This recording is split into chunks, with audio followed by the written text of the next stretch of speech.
Okay. Yep. Okay, so you, we are in fact recording. Oh yeah, yeah. Sorry. No, that's fine. Just want to make sure.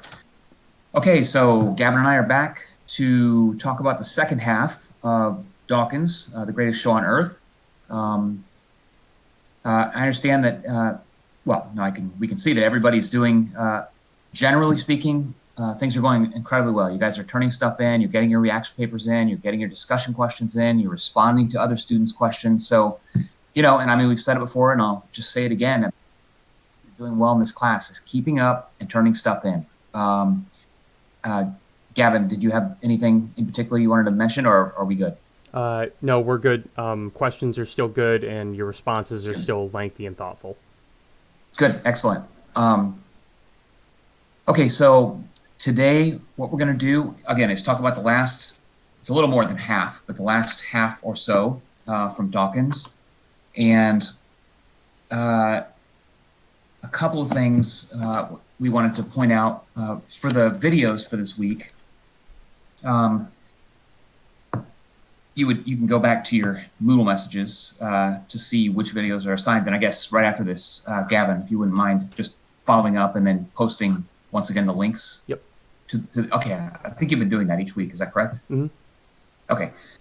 So for this week, to coincide with the second half of Dawkins's book, we want you to first check out a talk by a biologist called Jerry Coyne, and it's a really, really excellent lecture. The title of which is "Why Evolution is True," which is the title of Jerry Coyne's first, well, actually his second book.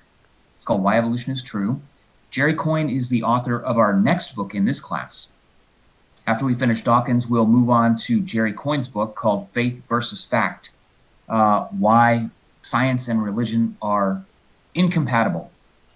And what Coyne does in this talk is it's kind of a summary of his previous book, Why Evolution is True. And again, it's a great summary of some of the key issues and key sort of bodies of evidence that that are that are consistent with evolution by natural selection, and that provide the very evidence that Dawkins has been discussing in the first half of his book, and then that he'll continue. And again, I don't know that he's going to present anything that's brand new above and beyond what you read in Dawkins' book, but he will present different examples, using different types of data. And so I think the idea is that if you hear about this kind of evidence from different people under different contexts, I think it can be very helpful to get a full sort of sense of the evidence for evolution. So that's a talk by Coyne. I think it's about maybe 55 minutes, something like that. And then there's a few minutes of questions that he takes from the audience.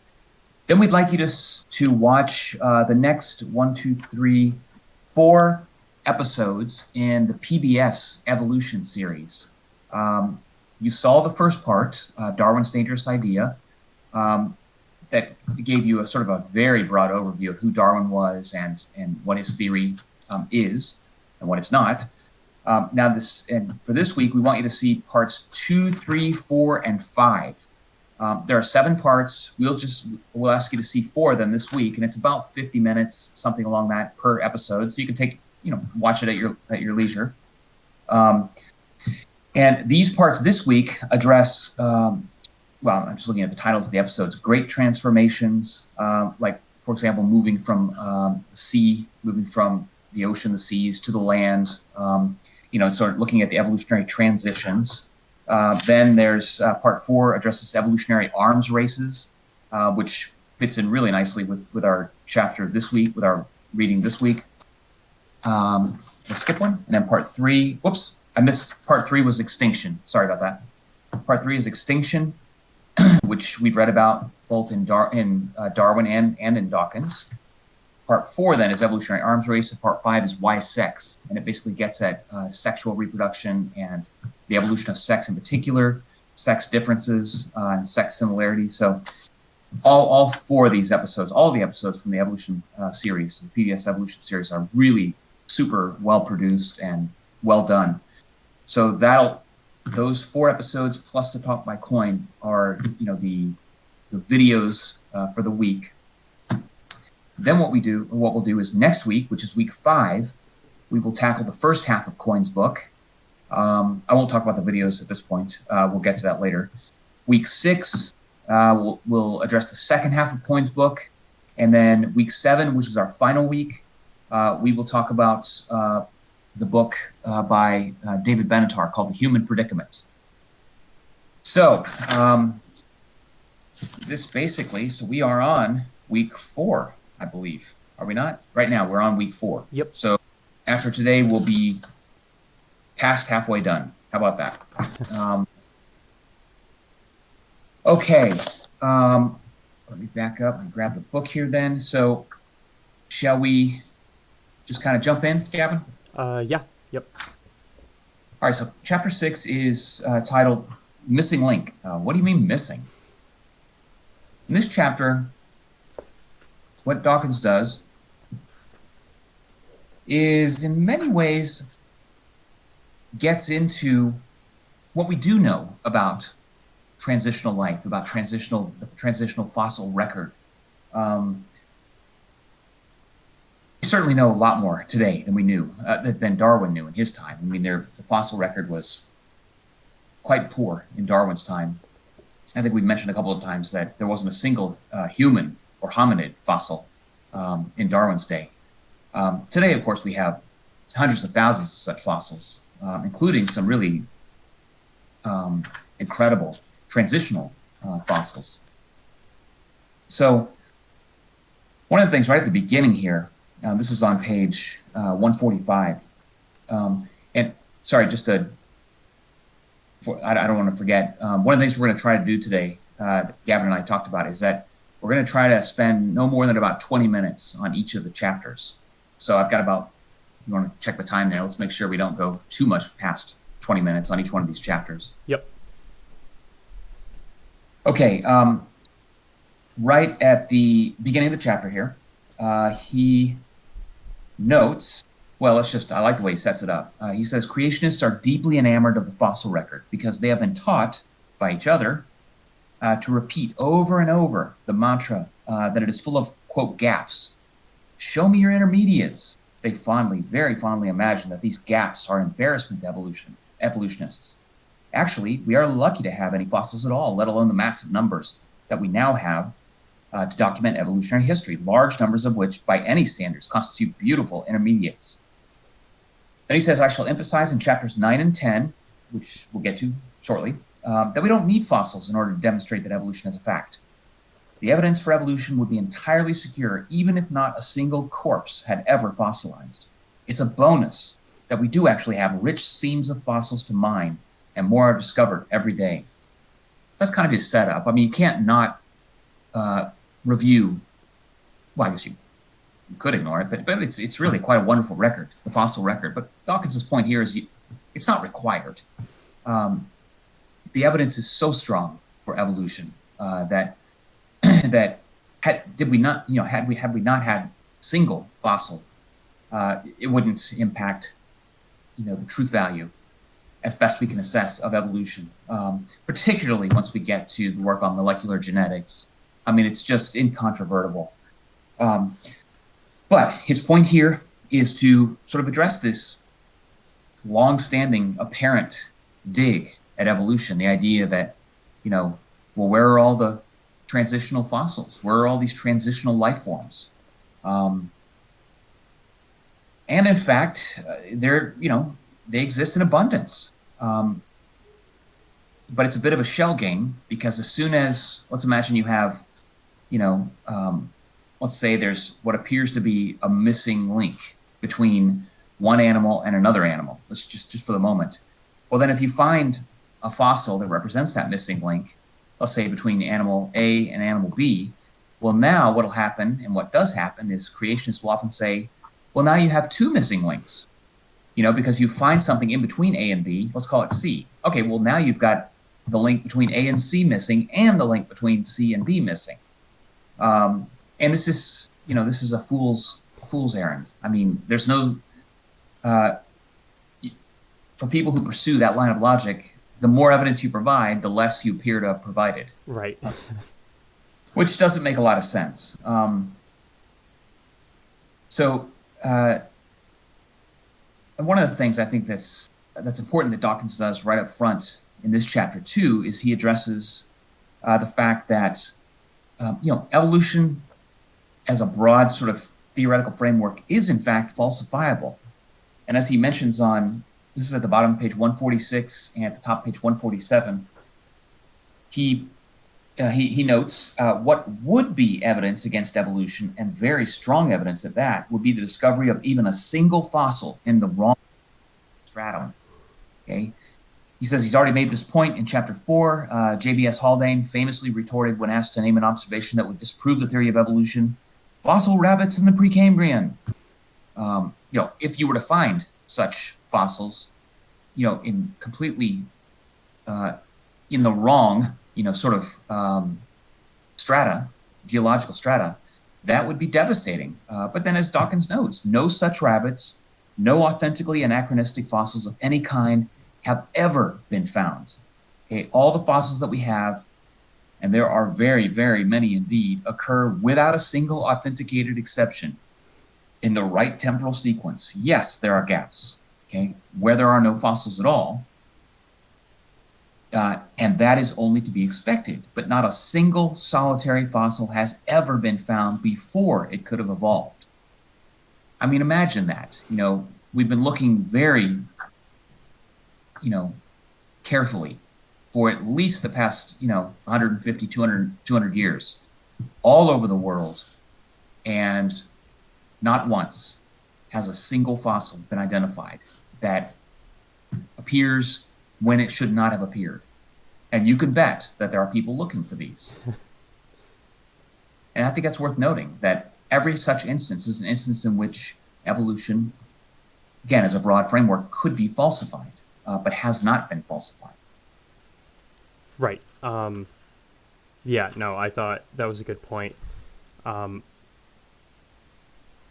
I don't know if he spent a whole lot of time on it, but it's not necessarily the case that, there's an exact specific order. I don't know if that needs to be made clear, but just in case, just like what he was saying with the Noah's Ark myth of how animals end up in different geological strata. I think what we find in the actual fossil record is sort of a gradation of species tapering out as you get lower and lower, not just, they exist in one thin layer and then end the next layer, right? Right, absolutely. Right. So what you'd expect is, if species weren't created, poofed into existence, but instead evolved over time, then that's right. You would expect sort of a gradation of fossil presence. At the same time, I think it's fair. You have to speak in terms of broad classes, I suppose, that you're not going to find rabbits in the Precambrian. Right. You can step outside of that gradation, and at some point, you can say, okay, well, you shouldn't see this class of organisms or animals before a certain period of time. So both of those can be true and are true as best we know. Okay. Let's see. And he does address, beginning on page 147, he notes, this is towards the bottom, he says the biggest gap in terms of gaps for the fossil record, the biggest gap, and the one that creationists like best of all, is the one that preceded the so-called Cambrian explosion. And this is he says here, a little more than 500 million years ago, so about 500 million years ago, during the Cambrian era. What the fossil record reveals is what appears to be a sudden proliferation of different life forms. But what Dawkins is pointing out is that that's apparent. The alternative, of course, is that God did poof all of these organisms into existence 500 million years ago. But that requires all sorts of additional assumptions, right? That basically requires that you make a case for, well, how did God get there? And you find yourself in, having to perform lots of mental gymnastics. An alternative is that Precambrian life was not the sort of life that's likely to be fossilized. For example, like soft-bodied organisms without bones or without, sort of hard structures, or small enough that they're unlikely to have been retained in fossil form. So he notes that. Well, I might as well finish this thought. He says a little more than 500 million years ago in the Cambrian era, most of the great animal phyla, the main divisions within the animal world, suddenly, in quotes, suddenly appear in the fossil record. Suddenly, that is, in the sense that no fossils of these animal groups are known in rocks older than the Cambrian, not suddenly in the sense of instantaneously. And then he points out that the period we're talking about covers about 20 million years. So you're not talking about, there's a sense in which you could say it's suddenly, given the 4 billion year history of the Earth, but there's a very real sense in which it's not suddenly, not instantaneously. And so again, he's working to disabuse people of some of these apparent contradictions or apparent exceptions or apparent problems for theory of evolution based on the fossil record. Let's see. So I don't know if we want to say too much more about that other than I think the parsimonious accounting of the Cambrian, so-called Cambrian explosion 500 million years ago with this, the fossil record indicating many different life forms, existing at that time, but a poor fossil record before that. I think the parsimonious explanation is we simply don't have a fossil record of previously existing life. And there can be many reasons for that. That gets him into talking about turbularians and things like flatworms and other sorts of organisms that aren't going to fossilize. So it may be that the Cambrian was the first period of history, where life existed in such a form that was likely, or it had some shot at getting fossilized. I mean, before that, notably, if you don't have bony structures or, sorts of bodies that are likely to be fossilized, well, then it makes a little sense to look for that or to expect it. Right. And then did you also want to talk about in this chapter how, in addition to talking about how, yes, we do have plenty of fossils of, I don't know if you even want to use the word intermediates, but, Right. We have not only an extensive fossil record, but when people say, show me the fossil record, they seem to have a misunderstanding of, intermediate species between, on page 152, the subheading, show me your crocoduck, is where he sort of gets into people's misunderstanding of why exactly fossils are valuable to our understanding of natural selection. Yeah, and why you wouldn't expect to see a crocoduck. This is literally, I think we've talked about this, this is one of the examples that are often thrown at evolutionists. Literally this notion of a crocoduck. This has sort of been the catchphrase, catch animal for the so-called missing intermediates. The argument from creationists, this is an argument from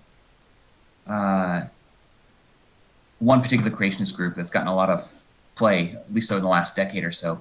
They argue that if evolution is true, then you should see so-called intermediates between every animal and every other animal. So they want to know, where is the crocoduck? Where is the half crocodile, half duck animal that you, evolutionists, must show if your theory is true? But that makes no sense for a lot of reasons. And I think the most important reason is that we do not expect to see intermediates between currently existing animals. You don't expect to see, a cat dog or crocoduck or, all the various examples he goes through, an octopard, an intermediate between octopus and leopard. And that's because organisms, the intermediates themselves, as Darwin well knew, will have been extinguished, basically, because they will have been less likely to survive and reproduce, given the presence of their descendants. Now, every organism alive today shares an ancestor with every other organism. So Dawkins frames this as, we are all cousins. So crocodiles do share an ancestor with ducks, but it's an ancestor that dates very far back, several hundred million years. Right. We don't anticipate to see a crocoduck, something that would be some kind of halfway between one or the other, because there's no reason to expect any such halfway organism ever existed.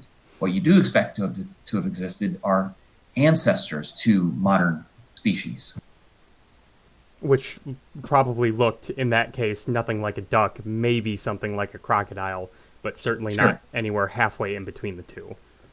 Right. Another good way of framing this is, you often hear from creationists something to the effect of, well, if humans evolved from chimpanzees, then why are there still chimpanzees? I mean, that's wrong on a number of levels. We didn't evolve from chimpanzees. I mean, chimpanzees are a modern species. We are a modern species. We share an ancestor with chimpanzees, as we do with every other organism. The best evidence suggests that we share an ancestor with chimpanzees about 6 million years ago, 6 to 7 million years ago. And that means that there will have been intermediate organisms, but they're likely to have looked much more like a chimpanzee than a human. And I think Dawkins makes kind of an interesting, we actually do have we'll get to this, but it occurred to me that we do have a pretty good fossil record for humans, for hominids. And we'll get to that, a million years ago, 2 million years ago, 3 million years ago, and so on. But what's kind of interesting is that we don't have a very good fossil record for chimpanzees. So the line that, if you think, I'm looking on this, so humans and chimpanzees share an ancestor about 6 million years ago. The line that went from the shared ancestor to humans, we have it's peppered with a very rich fossil record now. But the line that goes from the ancestor between humans and chimps to chimpanzees is actually quite poor. We have very poor. In fact, we have all but no fossils. So he makes the point that, if any species, has a claim to there being missing links, well, it would certainly be chimpanzees rather than humans. Right.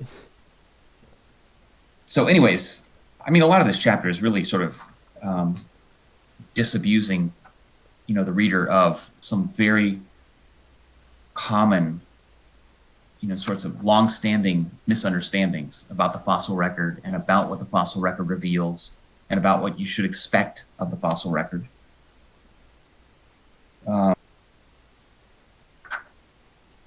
Let's see. Oh, he takes us through, starting on page 156. Here's a list of more or less distinctly confusing things you might mean when you say, for example, that a monkey is higher than an earthworm. He starts talking about, again, this is another instance in which he's attempting to clarify or for the reader or disabuse the reader of a super common misunderstanding, sort of so-called, the ladder that links, the ladder or what's the other word for this? The great chain of being. The great chain of being, according to which everything in the universe sat on a ladder with God at the top, then archangels, then various ranks of angels and human beings, then animals and plants, then down to stones and other inanimate creations. He makes the case, and others have before him, that this sort of great chain of being is, sets people up for a lot of confusion. Notably, this sort of argument that humans are somehow higher, or more evolved, higher on the ladder of life, than other organisms. Let's just take chimpanzees, for example. It gives you the sense that you need to look for the rungs, that lead from chimpanzee to human. But of course, that's not how evolutionary history operates or did operate. Humans did not evolve from chimpanzees. Humans are not more evolved than chimpanzees, if only in the sense that we both exist today. Both species exist today, and we're as modern an instance of animal as the other is. Now, if you want to say humans have, certain, have adaptations that, reveal greater cognitive efficiency, for example, than chimpanzees, that's a separate issue. There are many ways in which we are superior. Many skills, many abilities that humans have that chimpanzees don't have. But I must say, the reverse is also true. There are skills and abilities that chimpanzees have that humans don't have, Right. or much more poorly. My suspicion is, I often talk about dogs relative to humans in this instance, and compared to dogs, we're like olfactory idiots. We're terrible at detecting, the location of smells, the identity of smells, in a way that makes us look like bumbling fools compared to dogs. Right. And we wouldn't say that therefore dogs are higher than humans, any more than we would say that humans are higher than dogs because they have human-specific adaptations. Yeah, exactly. And it's a little difficult for me to tell exactly where that sort of misconception comes from, but it seems like you said, the idea that humans are somehow higher, or that evolution works in this sort of hierarchy to, produce almost as if evolution was leading up to humans, which of course isn't the case. We are just the product of different environmental pressures than dogs, right, or earthworms, right, or chimpanzees. Right. Yeah, absolutely.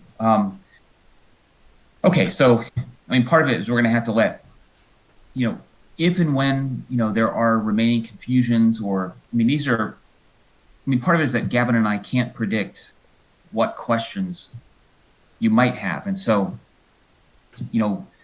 as always, we encourage you to ask these kinds of questions in your discussion questions, or address these kinds of issues or questions in your reaction papers, and help us give you a chance. Help us, identify or explain, issues or confusions that you students might have. Okay. All right. So Dawkins also, he reviews a little bit of the evidence on, that links up aquatic life with terrestrial life. So the transition from living in the ocean, living in water, to living on land. And he takes you through the fossil record such as it is, moving from fish-like to reptile-like, that is from relatively aquatic life to relatively terrestrial life, and coinciding with Shubin's three-part series, he does talk about Tiktaalik. Tiktaalik is a fossil that was discovered by Niels Shubin and his colleagues, and it is in many ways a really beautiful example of a transitional fossil. It's essentially, a fish-like organism that has some key traits indicative of terrestrial organisms, or land-based organisms, or land-based animals, including a neck, for example, and fins that certainly could function like limbs, like walking limbs. So I thought it was nice that was on page 169. Where he's sort of taking you through Tiktaalik. And he says here, if you were to meet a real, and this is dating back, I think this is dated somewhere around 360 million years ago, and Shubin identified this fossil by first identifying where in terms of the fossil record, he was likely to find this, and it needed to be it needed to be in sediment that dated to somewhere around 360 million years ago, because we know before that there was no evidence of terrestrial life, and then after that there was a lot of fossil evidence of terrestrial life. And so he and his colleagues knew, we've got to look in strata that's dated to about 360 million years, and they found a place that was dated around that time, spent several years, sort of excavating the area, and then, struck gold and found the first fossil of this sort of, it's not really half and half, but let me just say, with this fossil that has various features indicative of both aquatic life and terrestrial life. And he notes on page 169 that if you were to meet a real life Tiktaalik snout to snout, you might start back as if threatened by a crocodile, for that is what its face resembled, a crocodile's head on a salamander's trunk, attached to a fish's rear end and tail. Unlike any fish, Tiktaalik had a neck. It could turn its head. In almost every particular, Tiktaalik is the perfect missing link. Perfect because it almost exactly splits the difference between fish and amphibian. And perfect because it is missing no longer. We have the fossil. You can see it, touch it, try to appreciate the age of it, and fail, he says. So it's really, I think, one of the colored plates in here show you Tiktaalik. So it really is a pretty stunning fossil. I don't know if you want to say anything. If you want to add anything there, Gavin?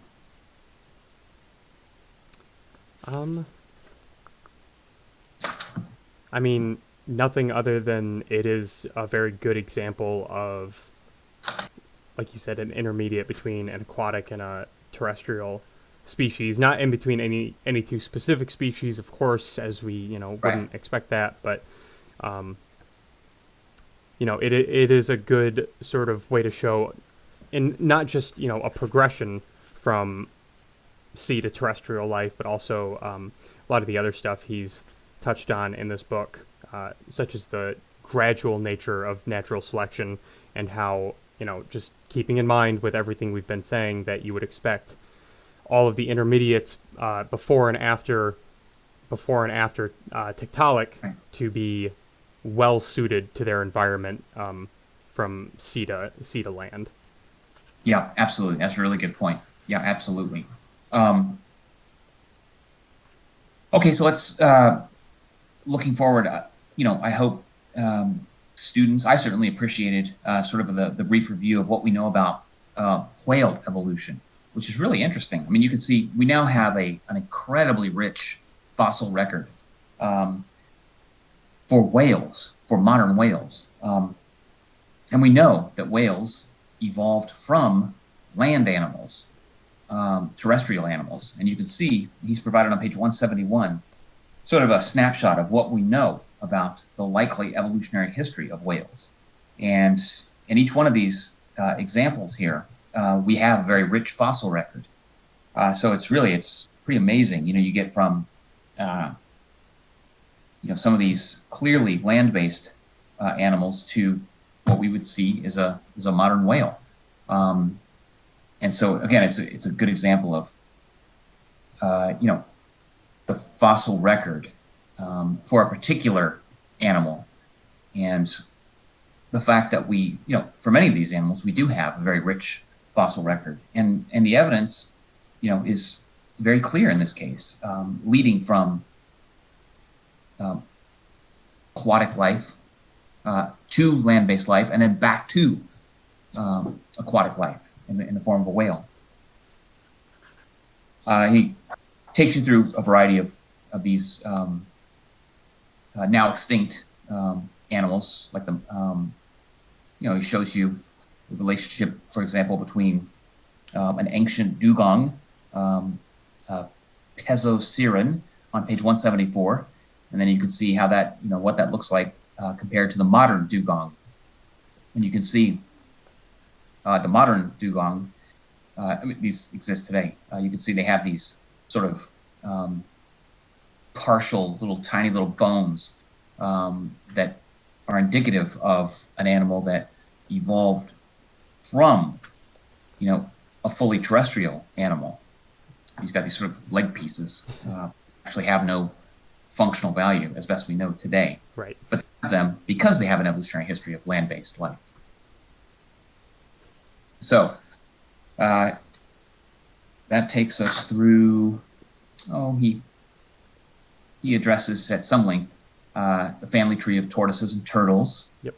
And gives you a sense of how you go about determining whether, in this case, he's taking you through the puzzle of when did a shell evolve, the turtle's shell, and there's some disagreement, and this is a very active area of work, whether it evolved in water or on land, whether it evolved first, on the bottom and then on the top, or all at once, or on the top and then on the bottom. These are all open questions that can be investigated with paleoarchaeological sorts of evidence and techniques. So I thought it was nice that he ended with, a good example of how this kind of work gets done. This is the nature of scientific, investigation. Is you collect the data, you test hypotheses, and sometimes you're right. And you keep pushing forward, and sometimes you're wrong, and you backtrack and sort of rethink. And this is the nature of science. Yeah. And is this the chapter where he sort of wrestles with or sort of entertains the argument of, what good is half a shell? And yeah. Okay. And I do think somewhere, I can't remember where, but he goes into sort of an explanation of how something like a shell would have evolved, which, no surprise, just gradually each step of the way in the progression of a shell would have had to have been advantageous, just like any other large or seemingly complex adaptation. Right. Absolutely. And that's a great example there is this work, this paleo, archaeological work, fossil records of organisms that appear to have what we would call half a shell. And they have a shell I believe it's on the bottom, right? There's a shell on the base. I think he provides us, let me give us an example. I think he does. Yes. If you look on page, it's color plate 11.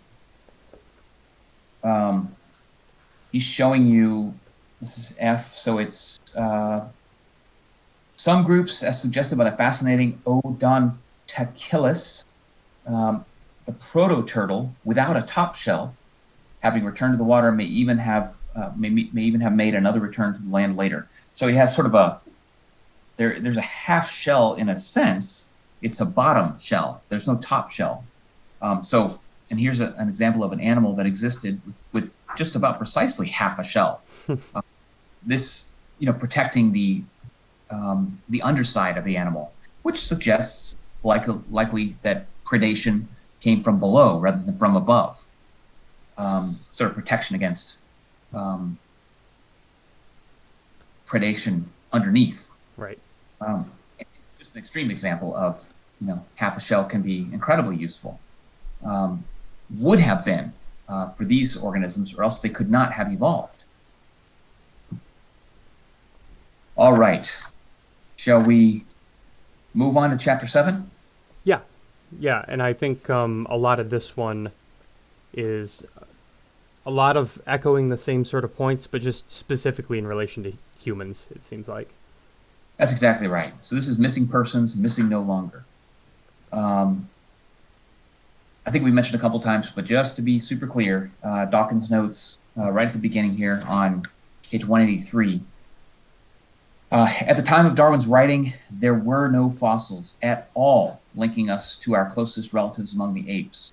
And he himself, Darwin, predicted that we would find fossils of ancestors that preceded humans, but these fossils would not be found in Europe or in Asia, but instead these fossils would be found in Africa. And that really irritated his colleagues at the time because it suggested, what are you saying? We evolved in Africa? I mean, that was considered sort of unseemly for that time period. The argument is that, most of these scholars, including Darwin himself, you're talking about very well-to-do Victorian white older males that I think many of them wanted it to be true that their ancestry would be, in Europe, for example. And that's where they were looking for all the hominid fossils, basically. And then here comes Darwin saying, you're doing it wrong. You're looking in the wrong place. If you look in Africa, you will find our fossil record that, for the lines that lead to humans. And of course, he was right. And we now have a very, very rich fossil record of hominid evolution, of human evolution. And it is in Africa. I mean, for the first, million years or something. Yeah. Yes, of course, there was a period at some point, our ancestors left Africa and populated Europe and Asia and the rest of the world. But the majority of our evolution occurred in Africa. And his prediction was based on the fact that modern apes reside in Africa. Chimpanzees, gorillas, orangutans, and so on. And so he thought it was weird that people would think that somehow human ancestry, would be located somewhere entirely different. It's not. So I thought that was kind of, I think it gives you a sense of how prescient, Darwin was in his thinking. And it was thinking rooted plainly in logic. Oh, yeah. And I think Dawkins talks about how long it took people to finally follow his advice and look in Africa, and people were, also looking in Asia for fossils and not really finding a whole lot. Right. Yeah, that's right. I mean, in terms of the early human evolution, I mean, you will find fossils, of course, in Europe and Asia and North America, but they're going to be much younger fossils. Right. More recent, that is. And that is what the fossil record continues to indicate, that the oldest hominid fossils are in Africa.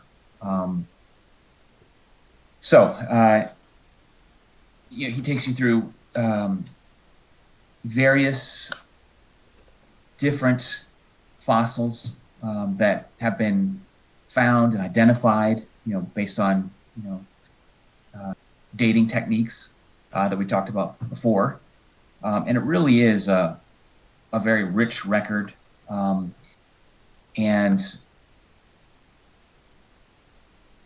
I actually appreciated how he, sort of gave life to, or sort of, he's sharing with the reader the arguments that go on among paleoanthropologists, paleoarchaeologists about whether or not this or that fossil is, Australopithecus or is it Homo habilis? You get incessant disagreements and very intense disagreements on where to place a particular fossil. And creationists will often latch onto this and say, aha, you see, even evolutionists can't agree on whether or not humans existed, in our evolutionary past. So they can't even agree on the fossil record. But Dawkins points out that that's exactly what you would expect to find if indeed evolution occurs with very, very gradually. You wouldn't expect to see fine lines of division between each fossil, or between each category. You would expect to see disagreements on the edges, and that is what you see. Did you find that kind of entertaining? Yeah, I did, but didn't also Dawkins sort of make the argument that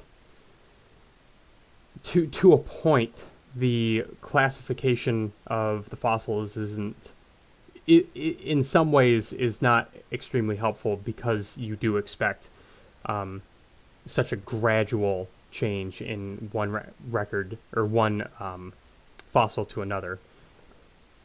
Absolutely. So in that sense, I think Dawkins is arguing that this is a lot of, peripheral disagreement, and it really doesn't, to someone who's interested in, in evolution by natural selection as a framework. I mean, getting buried in disagreements about whether this or that fossil should be classified as, Homo habilis or Australopithecus is really beside the point. And he's made this argument in a couple of other books. And he does say quite plainly on page 190, one of the main messages of this chapter concerns the somewhat arbitrary nature of zoological classification. Sure, you can classify it as something, but it doesn't change the fact that it existed, that it's one instance in a long evolutionary line.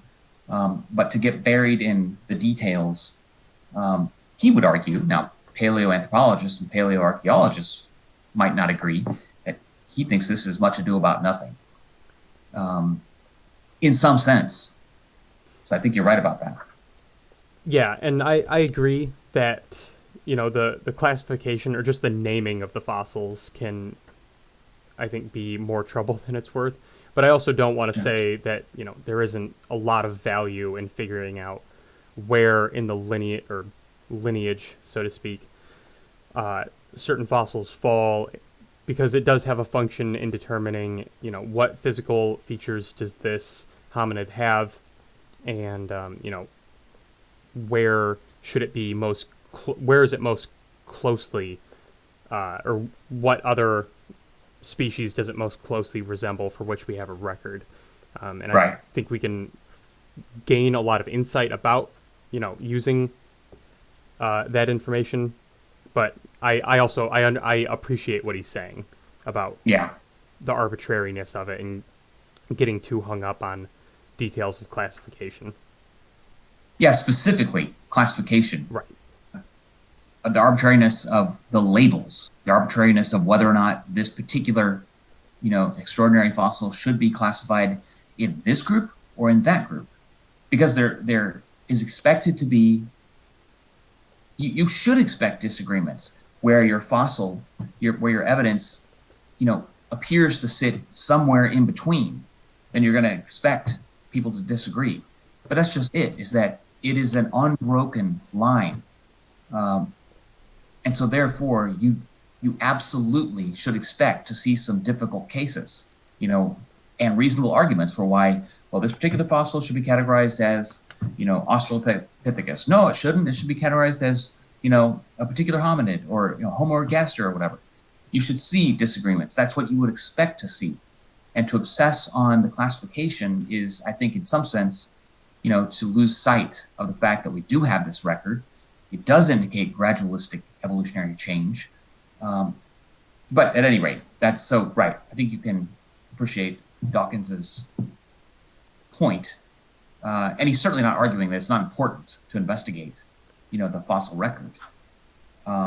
He's arguing that we always want to keep in the front of our minds that these are relatively arbitrary. These are arbitrary classificatory systems. The evidence still exists, regardless of classifying. There's kind of an interesting place. This is on page 197. He says, toward the bottom of the page, he's been reviewing some of the fossil record, and he says Homo ergaster or Homo erectus, of which we have many fossil specimens, is a very persuasive halfway link, no longer missing between Homo sapiens today and Homo habilis 2 million years ago, which is in turn a beautiful link back to Australopithecus 3 million years ago, which, as we saw, could pretty well be described as an upright walking chimpanzee. Then he says, how many links do you need before you concede that they are no longer missing? And can we also bridge the gap between Homo ergaster and modern Homo sapiens? Yes. We have a rich load of fossils covering the last few 100,000 years, which are intermediate between them. Some have been given species names like Homo heidelbergensis, Homo rhodesiensis, and Homo neanderthalensis. This is Neanderthals. Homo neanderthalensis, yeah. Others, and sometimes the same ones, are called archaic Homo sapiens, but as I keep repeating, names don't matter.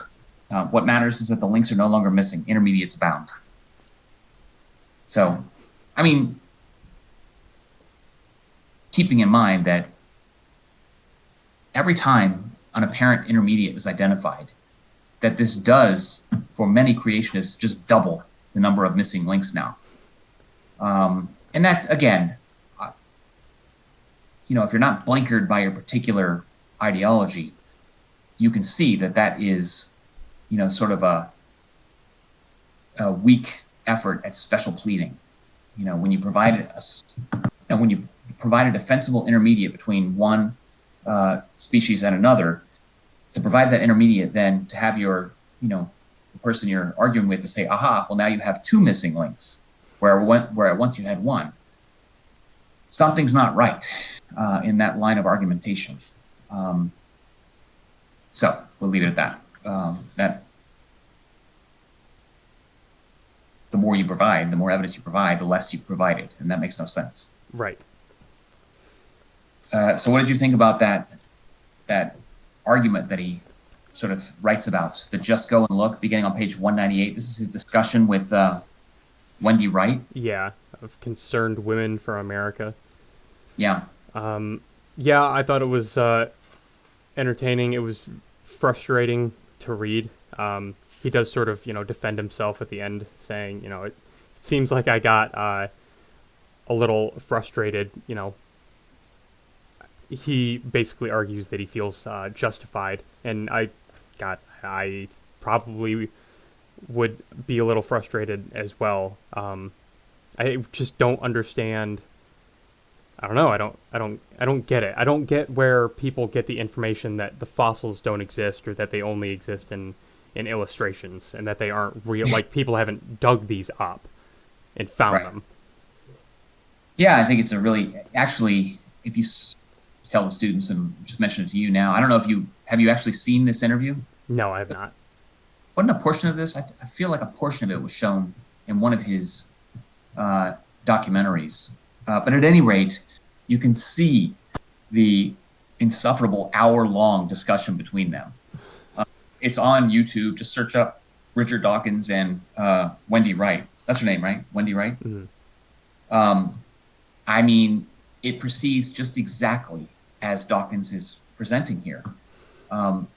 He says, well, there is this fossil here, and you can see this at the National Museum of History. It looks like this, and you can actually see it. You can see this fossil. And then her immediate reply is, show me the fossil. Where is the fossil? It's as if she's not listening to anything he's saying. He said, he'll describe, the fossil record that anybody can investigate, can look at. And he says, obviously, I don't have them right here with me. But, if you go right down the street, you can go to the Natural History Museum and you can see this progression of fossils. And then she says, but until you show me the fossils, until you show me the actual record, I cannot believe you. It's really weird. It's you can't, I don't know. I mean, I think actually Dawkins remains very calm, and I think it's weird. It's like you're in the Twilight Zone or something, because you're saying, here are the fossils. You can see them. And she just keeps repeating, show me the fossil. Where is the fossil? Should be fossils. And keep in mind that Wendy Wright is not some lunatic fringe. I mean, she's the president of an organization of at least something around 500,000 or 600,000 members in the United States alone. Okay, so we're not talking about a tiny. They have a beautiful office in a beautiful building in downtown Washington, D.C. I mean, it's a legitimate, group of people. But it's, and this gets played out. This is one example, but this is sort of the much of the kind of ding-dong arguments between, creationists and evolutionists. This is not productive. And I think that's part of what Dawkins is communicating, is that, this is not kind of productive discussion, because, he's responding to her request to show her the fossils, provide evidence of fossils. He's doing that, and it's all it does is encourage her to ask once again, where are the fossils? It's very strange. It makes me wonder, or it makes me sort of want to try to decipher what it is she's actually trying to say, because I can't believe that she's just not hearing him. Maybe, I think, or I want to think, maybe she means that she's not satisfied with the fossil record that there is, and wants a continuous progression between us and the closest ancestor we have to chimpanzees or something. But I trying to get into the head of that person's argument is probably a fool's errand. So Yeah, and I think actually in the so I mean certainly I would welcome students to go check out this interview if you wish. But I think he quotes exactly what she says. He's this is one piece of this discussion that they have. But the last thing he quotes from her here on page 202, she says, he says, so she's kind of laughing at one point, and he says, "It's not funny. I mean, really, go. I've told you about hominid fossils, and you can go and see the evolution of the horse. You can go and look at the evolution of the early mammals. You can go and look at the evolution of fish. You can go and look at the transition from fish to land-living amphibians and reptiles. Any of those things you will find in any good museum. Just open your eyes and look at the facts." And she says, and I would say, open your eyes and see the communities that have been built by those who believe in a loving God who created each one of us. I think there she reveals that her belief is based on her religious understanding that God created all species as they are in their current form. And so once she's latched on to that belief, well then nothing. She's sort of revealing that nothing can shake her of that. No amount of fossil records or molecular genetic evidence is going to shake that. And that's just being obstinate. I mean, that's just saying, well, I'm not going to listen. I'm not listening to your facts. And I don't know that there's much that can be done for someone who takes that perspective, who is absolutely committed to special creation as if they were still in Darwin's day. I don't know what more can be done because the data are the data and the facts are out there and are accessible to anyone. But I think more than anything, it gives you a sense that the inclusion of this discussion and of these issues in this chapter, I think in part is intended to communicate to the reader that there really are people whose beliefs are not based on evidence. They're based on religious teachings, for example. And there's a sense in which no amount of evidence is going to be persuasive to the Wendy Wrights of the world. Right. And it might be worth saying that, these people aren't devoid of logic. And right. Yeah. I don't know if it's fair to, necessarily take them to task for being incapable of grasping the argument so much as they're incapable of or unwilling to grasp arguments that conflict with their beliefs. And it almost makes me wonder whether it would be more worth, trying to convince a lot of these kinds of people that, a lot of the geological and fossil record and, other things don't have to conflict with their beliefs just to get them to believe in, scientifically validated over and over facts. Right. Sort of a choose your battles sort of thing, but yeah, I mean, we'll talk about that when we get to Coyne's book on versus fact. He takes a very hard line.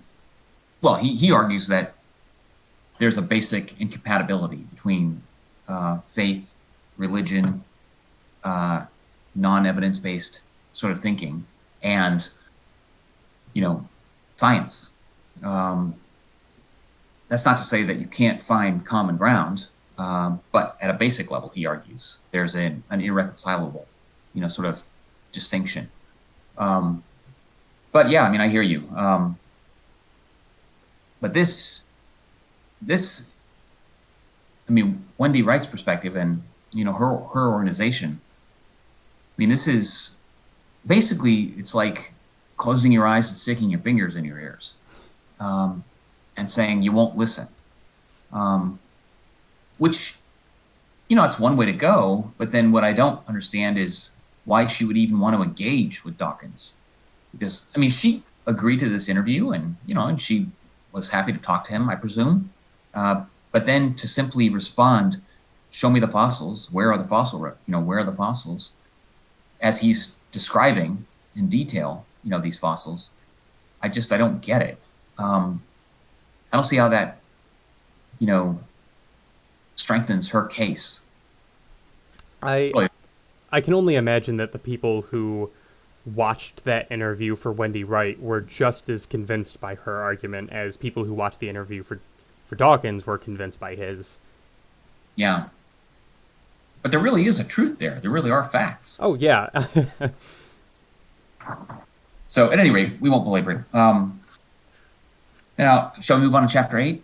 Yeah, and he does actually, it seems like he sort of segues pretty well at the end of 7 into 8, talking about the, the infant chimp skull and its similarity to the human skull, and then that gets him into You Did It Yourself in Just 9 Months, which is the chapter on embryology, in which he talks about basically making the case that you can see in embryology that there's this basic sort of plan or architecture that bodies follow as they are developing in the womb.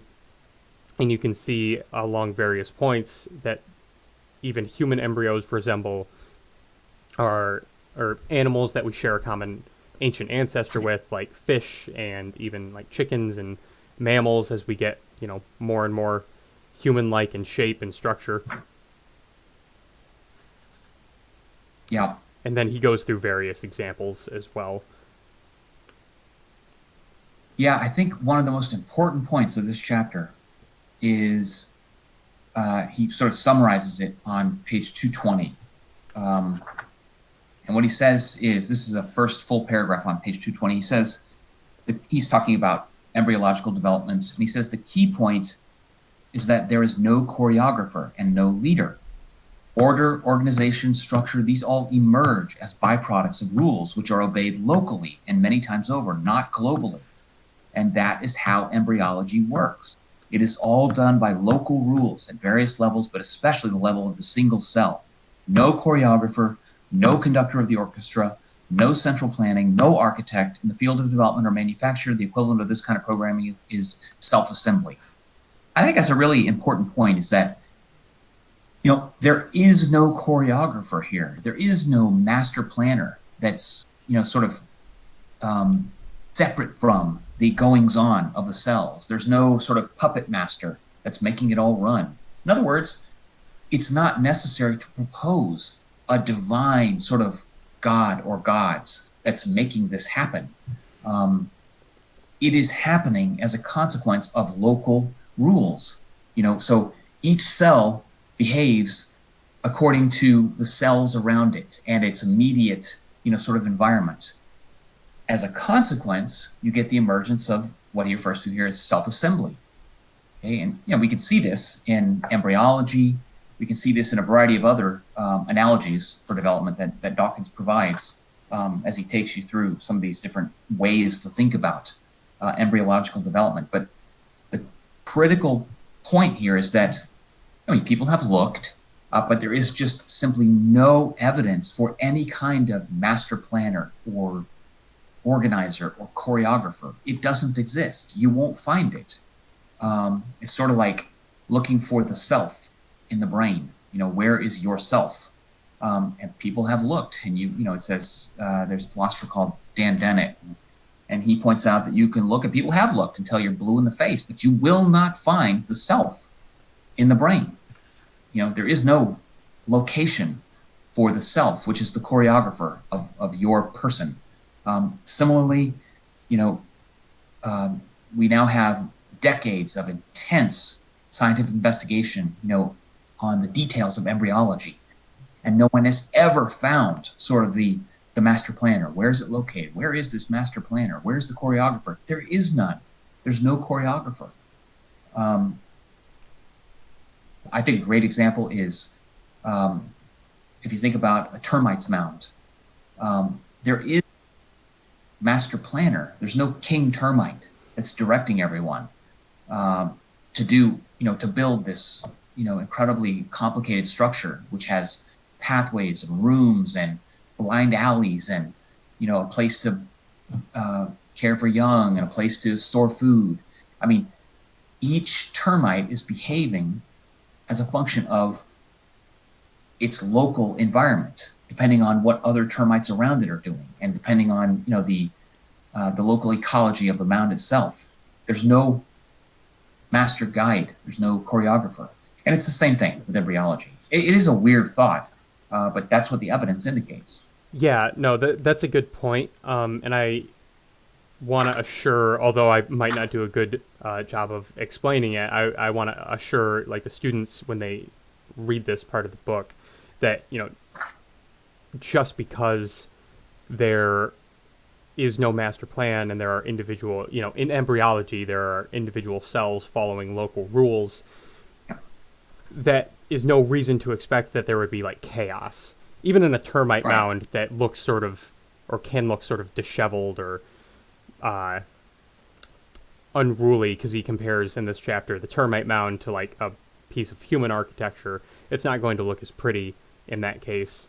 But nevertheless, you don't expect complete chaos. Human cells during embryological development are still capable of following each individually their own local rules in the production of a human fetus. Right. And do. Right. We know they do.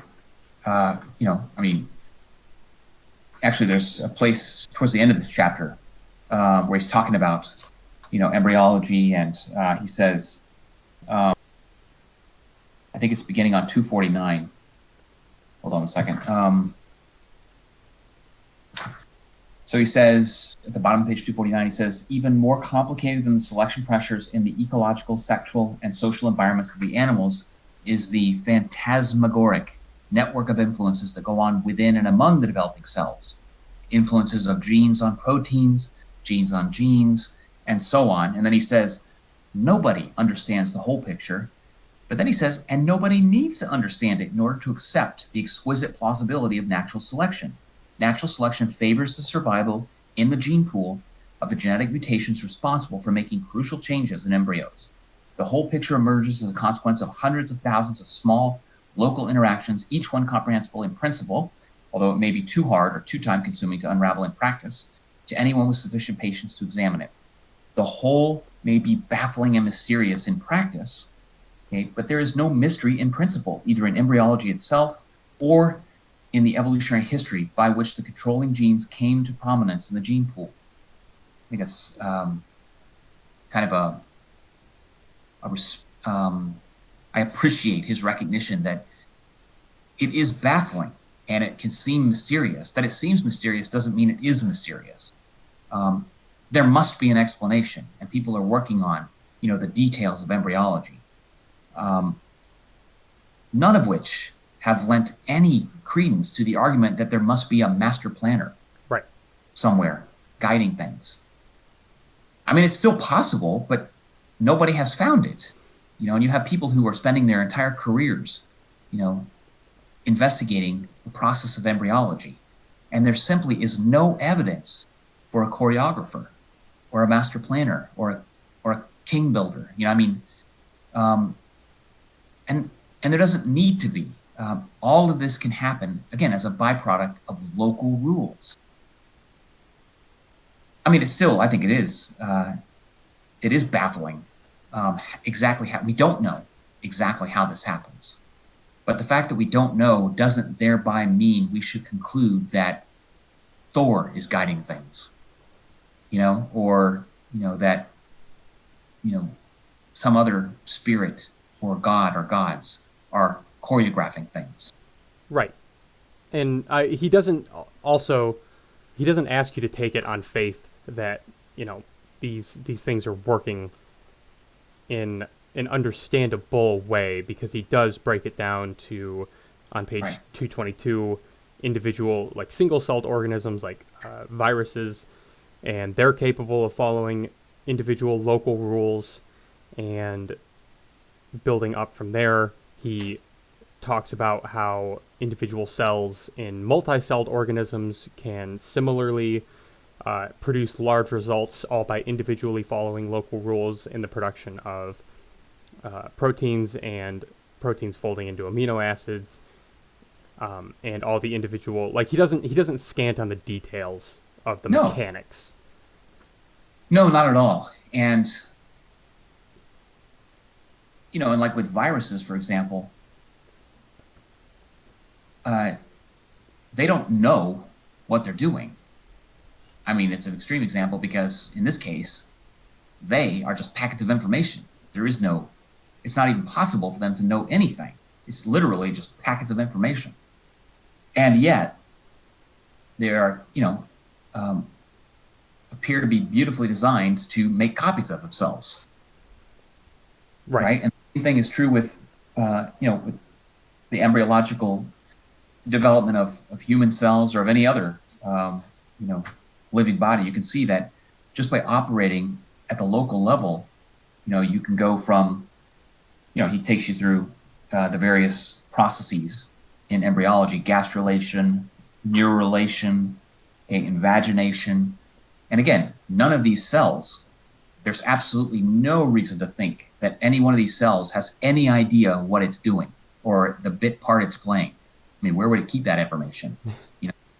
And yet, an embryo is produced, and cells are produced, and differentiate and build specialized organs, and and produce an entire body.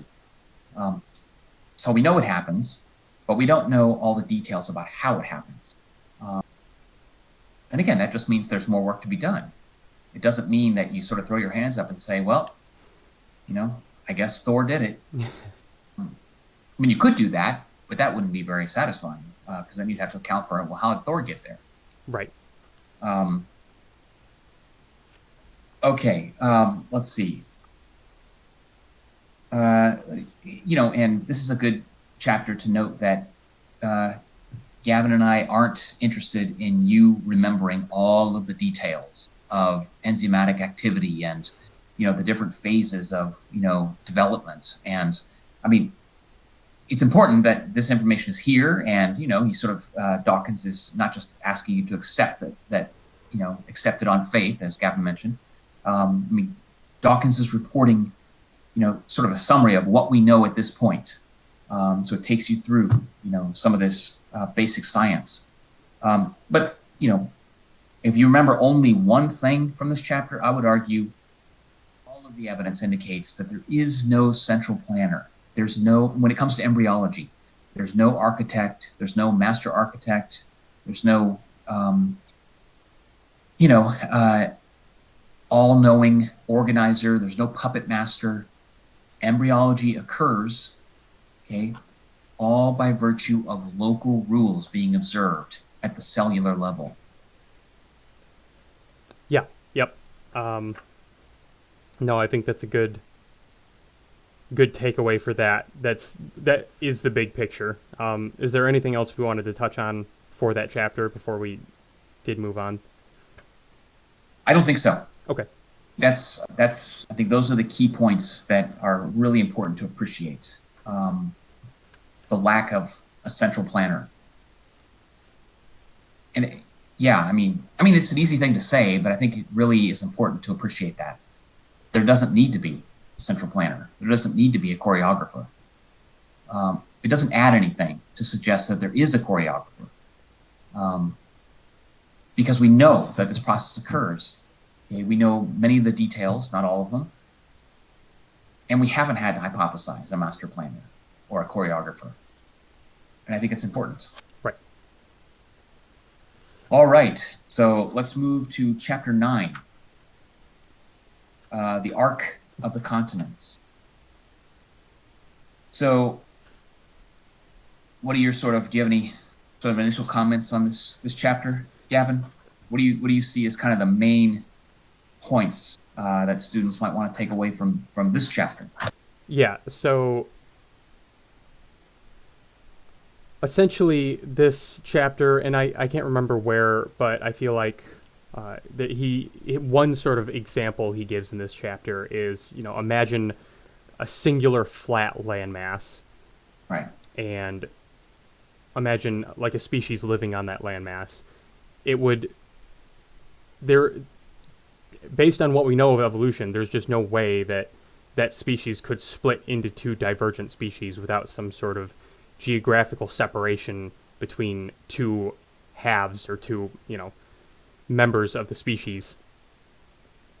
And the big sort of message from this chapter, and also what he's doing, I think, is talking about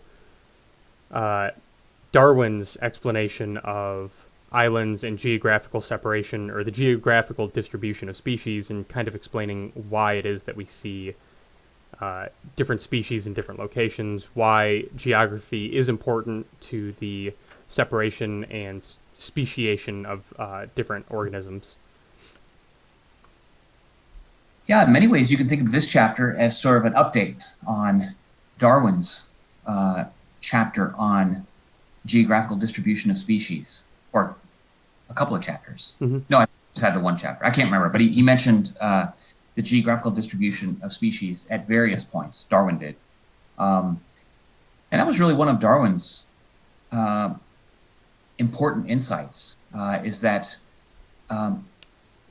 we can understand the current distribution of species with reference to, the means by which one species can move, by which organisms can move from one place to another. This as an alternative to the theory of special creation, which is that, which was widely believed in Darwin's day, and I think to some extent, well, we know that it's implicitly believed today by something like 40% of Americans. The idea is that all, special creation is that all species were brought into existence by God in their current form, in their current location, because it pleased him, for example. And what Darwin pointed out is that, well, the distribution of species is very peculiar, and species are distributed in such a way that suggests an evolutionary history of each of these species. In fact, that suggests the gradualistic sort of evolution of one species from another. And Darwin pointed out, and I think he was right, well before we had a huge amount of evidence, that very often a population of organisms will differentiate into two or more species if there is some mechanism for isolating those populations. That may be in the form of a mountain range, or a new body of water, or a river. Obviously, over time, it wouldn't just instantaneously happen. And that is what the evidence indicates, is that geographical isolation is the normal prelude to speciation, as Dawkins mentions. And in fact, what we know is we know a lot more now about how this happened, how it does occur. We have, a much richer paleontological record. We now understand, in a way that Darwin did not understand, the apparent movement of continents. We know, we have a theory of plate tectonics, which helps us understand the seeming puzzle piece configurations of land masses today. And the theory of plate tectonics helps us understand other features of the distribution of modern species. Why you see similarities in different species in in land masses that are greatly separated today. Yeah, and I think that's another interesting point for or against special creation. You'd sort of have to ask, well, okay, if God did put all the different animals in their specific locations, did he do it before or after the continents shifted? Because they, Right. They did in fact shift, and he goes over the evidence for that as well, which is of course compelling. Oh yeah, absolutely. And the theory is still referred to as the theory of plate tectonics. But once again, it's as certain a fact as the theory of gravity, or the theory of the atom, or, you know, um, the theory of pathogen, the spread of disease by pathogens. Um, it's a theory in the sense that it explains and makes sense of a huge body of evidence. Not a theory in the sense that it's a guess or a hunch.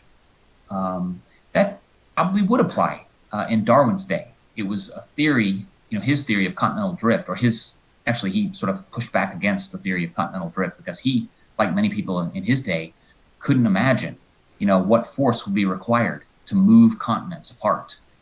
So he struggled. Darwin struggled with this idea. Maybe that the broad outlines he saw were there, but he could not make sense of how this could work. Well, now we can make sense of how this can work. Now we know how this works. There's one place where Dawkins sort of brings some of this together, right near the beginning to sort of set up the chapter. This is at the bottom of page 256. Dawkins has given he's given us some sort of, he's sort of speculating on some of the details of, geographical distribution. And he says, once again, I must stress the details of my little story are pure fiction. It could equally well have been the island population that gave rise to the mammals. The island could have been an oasis surrounded by desert rather than land surrounded by water. And of course, we haven't the faintest idea whereabouts on the Earth's surface this great divide took place. He's talking about the distribution early between different major classes of animals. He says, indeed, the world map would have looked so different that the question scarcely means anything. What is not fiction, Dawkins says, is the major lesson. Most, if not all, of the millions of evolutionary divergences that have populated the Earth with such luxuriant diversity began with the chance separation of two subpopulations of a species, often, though not always, on either side of a geographical barrier, such as a river, such as a sea, a river, a mountain range, or a desert valley. Biologists use the word speciation for the splitting of species into two daughter species. Most biologists will tell you that geographical isolation is the normal prelude to speciation, although some, especially entomologists, may chime in with the reservation that sympatric speciation can also be important. So here again, we know the broad outlines of speciation. Certainly, there can be disagreements about the details, but once again, that's not the level at which we're asking the students in this class. We don't want you to get buried in details. We do want you to appreciate what is known at a broad level, that speciation occurs when there are, when there is reproductive and very often geographical isolation between a once single group of animals or plants. Yeah, and another thing that I think I appreciated Dawkins doing in this chapter, further updating Darwin's work. If you were reading Origin of Species and you felt really unconvinced by his work with seeds floating across continents or whatever, I think Dawkins does a good job of showing more modern and more compelling evidence for the drifting of species across bodies of water, small bodies of water usually, to other land masses like the iguanas, who seem very capable of clinging to trees during hurricanes and ending washed up on the Galapagos, and then splitting from those into the terrestrial and aquatic iguanas, the two different species that are found on the Galapagos archipelago. Right. Yeah, and there's a place at which he sort of tackles head on, to some degree, the story of Noah's Ark. And let's see. Yeah, he's talking about lemurs. This is on page 269 and 270. I thought this was a really useful sort of point for students to sort of appreciate. He says, I may not be jumping in at the right place, but he says an ancestral lemur, again, very possibly just a single species, found itself in Madagascar. Okay, so there's only what appears to be a single species, an ancestral lemur. Now, he says, there are 37 species of lemur, plus some extinct ones, for which we have a paleontological record. They range in size from the pygmy mouse lemur, smaller than a hamster, to a giant lemur larger than a gorilla and resembling a bear that went extinct quite recently. And they are all, every last one of them, in Madagascar. Okay? There are no lemurs anywhere else in the world, and there are no monkeys in Madagascar. How on earth do the 40% history deniers think this state of affairs came about? Did all 37 and more species of lemur troop in a body down Noah's gangplank and hightail it, literally in the case of the ringtail, for Madagascar, leaving not a single straggler by the wayside anywhere throughout the length and breadth of Africa? I mean, it just,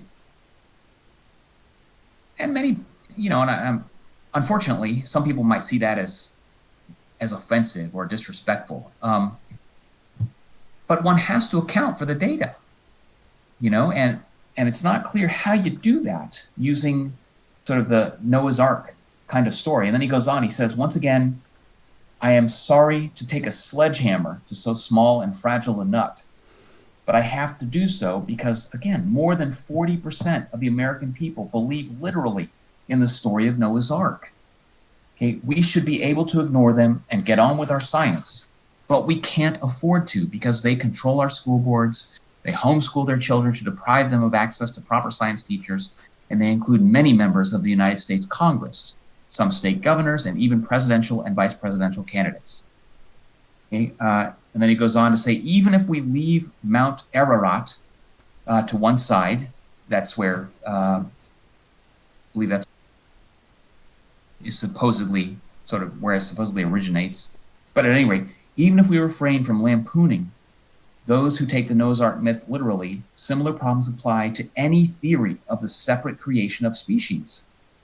Why would an all-powerful creator decide to plant his carefully crafted species on islands and continents in exactly the appropriate pattern to suggest irresistibly that they had evolved and dispersed from the site of their evolution?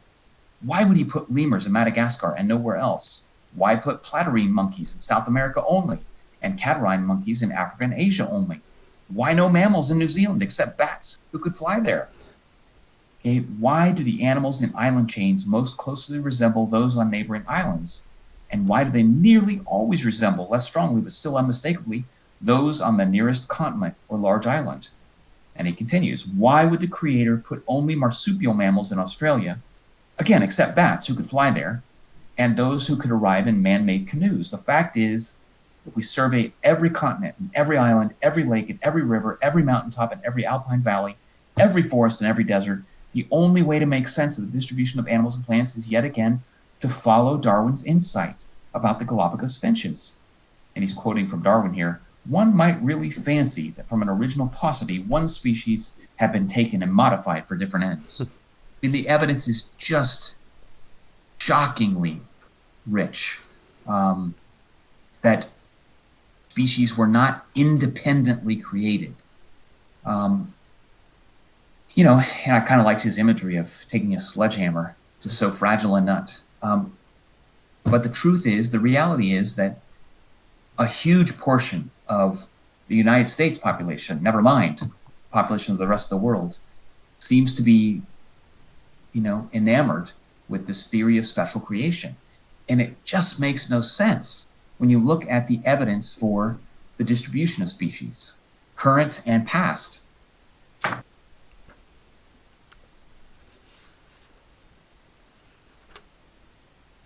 mean, all you'd be left with is you'd have to say, well, because God wanted only Madagascar to have lemurs. Right. And that's really what you're left with in the face of a lot of the evidence. And a lot of the evidence in this book is you can certainly fall back on the evidence or on the explanation that, God willed it or God wanted it this way. But it's not only unsatisfying, but, then you can further ask why, but you're not compelled to ask why with a scientific explanation of, the theory of tectonic plate shifting. Right. Right. And the truth is that Darwin himself knew this much and stated as much in Origin of Species. even in his day, the distribution of species was powerful evidence against the theory of special creation. He knew it, and he himself noted that, look, you can say that, well, the explanation is that God wanted it this way. But his take on that was that, that was sort of dishonoring, the idea of in his time, the ideas of Christianity. He thought that was sort of making a mockery of God to simply say, well, that's how God wanted it. But at any rate, he knew that to argue that was not, a legitimate sort of useful argument to say, well, the reason they're distributed this way is because God wanted it to be like this, or it pleased God. Because, even there, if you start picking away, somebody might argue, well, God put lemurs and only lemurs, in Madagascar, because no other place could host them so successfully. Or, you won't find other particular mammals there. Let's imagine just for the moment that there's a particular island where there are no rats, for example. To argue that, well, God saw to it that, rats wouldn't appropriately beautify, that island. The problem is then very often, humans can bring in, a certain, a particular species, and that species will do wonderfully in that new land. So much so that it'll often interfere with, the survival and reproduction of the species that are native to that place. And so then it's like, well, the argument was that, well, God saw to it that this, land mass was perfect for these animal species and not good for any other species. And then you find that other species do just fine. It starts to get, it muddies up, the sort of power of the argument that God willed it that way. Yeah. Which again is why I think Dawkins' analogy of so fragile a nut is so apt, because it does seem to fall apart so easily. Yeah. Yeah. Well, so then he takes us through. He moves on to plate tectonics and what we know, and this really is an update. On Darwin. Darwin. Nobody knew about plate tectonics. There was no theory of plate tectonics. Nobody understood, what could account for the movement of continents. Again, I mean, people in Darwin's day saw, the maps were there, and it looked as if land masses may once have been connected. The western edge of Africa with the eastern edge of South America. It seems puzzle piece-like, but nobody had a reasonable explanation for how in the world the continents broke apart. And that didn't happen until the presentation and, the data in support of the theory of plate tectonics. And so this is truly an update on Darwin's work here in this section on plate tectonics. Let's see. And he goes on, I'm just jumping ahead to his kind of summary of some of the work on plate tectonics. This is at the bottom of page 282. Dawkins says, not only does the now solidly established theory of plate tectonics account for numerous facts about the distribution of fossils and living creatures, it also provides yet more evidence of the extreme antiquity or age of the Earth. It ought therefore to be a major thorn in the side of creationists, indicating that the Earth has to be, many hundreds of millions of years old, or billions, as it were. So it ought to be, according to Dawkins, it ought to be a major thorn in the side of creationists, at least creationists of the young Earth persuasion. How do they cope with it? Very weirdly indeed. They don't deny the shifting of the continents, but they think it all happened at high speed very recently, at the time of Noah's flood. You'd think that, since they are conspicuously happy to discount evidence that doesn't suit them in the case of the massive quantity and range of evidence for the fact of evolution, they pull the same trick with the evolution for with the evidence for plate tectonics too. But no, oddly, they accept as a fact that South America once fitted snugly into Africa.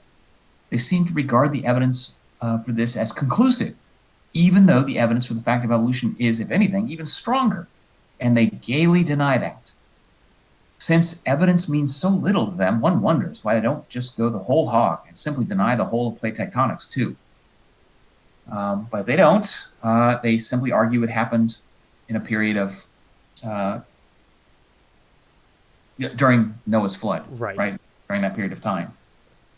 And it's just it suggests a disconnect with basic logic. They've arrived at the conclusion, and they're going to get there regardless of the evidence. Yeah, that just seems so odd that they'll go there to justify Noah's flood. They'll accept plate tectonics, though they'll accept an interesting version of it, but they won't accept that they won't accept the gradual evolution of species along with a god who may have, and some do, like old Earth creationists, but that's not who he's talking about here, obviously. Yeah, I mean, they don't have a problem with the theory of plate tectonics, but they say it all happened, in 4,000 years or whatever, rather than hundreds of millions or billions of years. And of course, there's absolutely no evidence that that's the case, that it occurred in just thousands of years, as opposed to millions or breaking billions of years. So at any rate, how about if we move on to chapter 10? Yeah.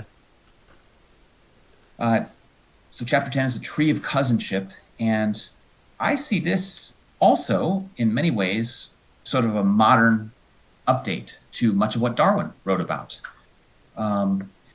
Looking at, essentially, this is a chapter on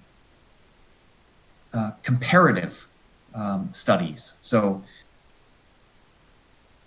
appreciating the similarities across species, and on occasion the differences, but really appreciating that one way to account for the remarkable similarity in the patterning, for example, of the bones of mammals is to appreciate that these animals share a common evolutionary history.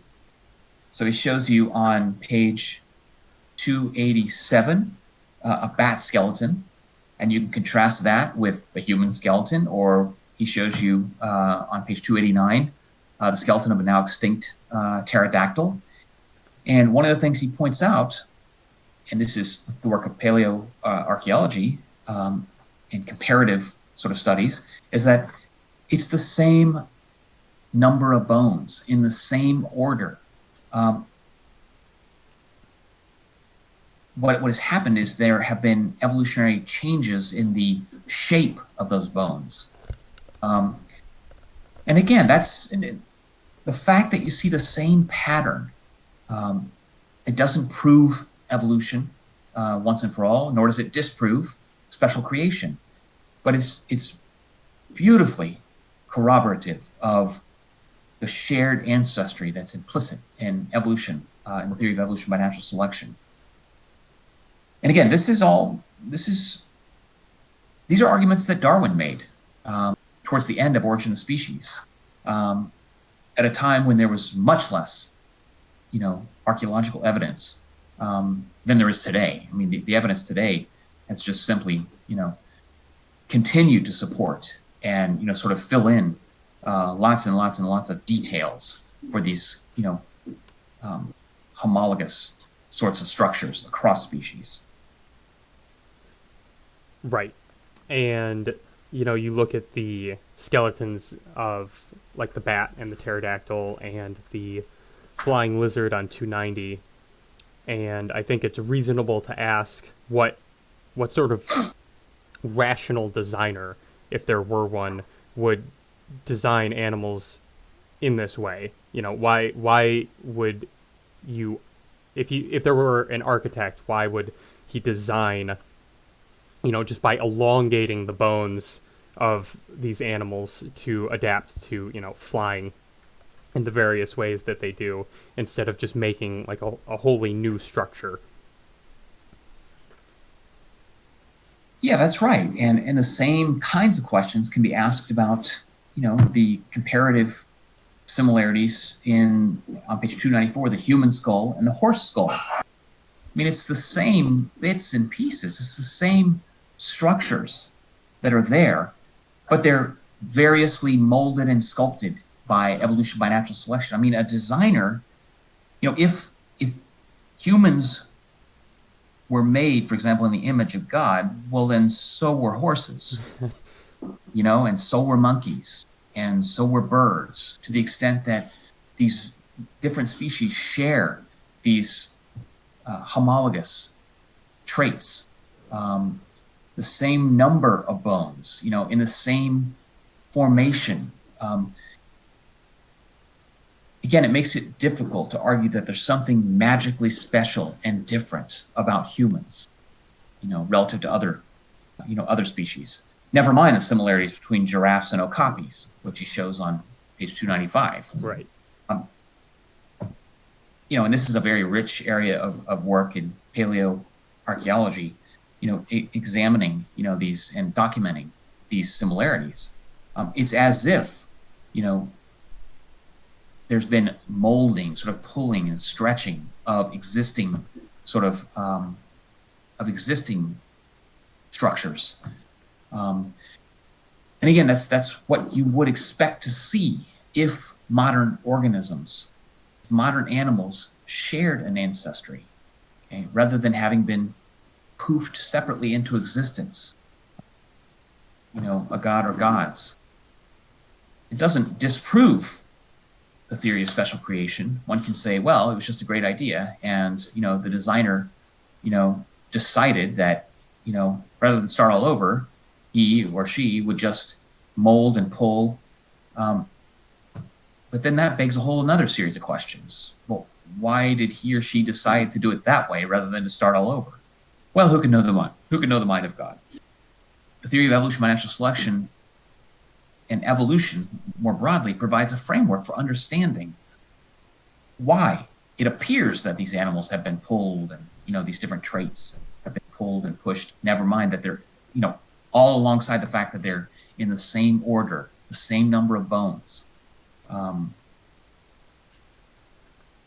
So I think this is, very powerful evidence in favor of evolution by natural selection. Once again, doesn't prove it. And now might be a good time to remind students that, this is, comparative anatomy and comparative physiology and comparative, the comparison of the number and ordering of bones. This is one piece of evidence, one, one domain of evidence that is consistent with the theory of evolution by natural selection. But just one. So there, of course, also is a beautiful domain of evidence in embryology and in biogeographical distribution and geology and all of these different domains of evidence, all pointing to evolution by natural selection as the explanation for the apparent design of life. And you have to appreciate that while each one of these domains is very rich and provides, all but irrefutable evidence, you don't have to stop there, because there are all these different domains of evidence, all of them pointing towards the truth value of evolution by natural selection. I think that's the level at which, Gavin and I are hoping that you appreciate Darwin's book rather than the detail. Right. And then, Dawkins' book comes in and supports it with modern detail, of course. But you're right. Yeah. The arguments, the theory, in a way that really shows the value of the theory of natural selection as a guiding set of rules for what you would expect to find. Even, and it kind of serves as a good comparison between Origin of Species and Greatest Show on Earth, the differences in the amount of evidence, but really no difference in what you would expect to see given the theory. That's right. Yeah.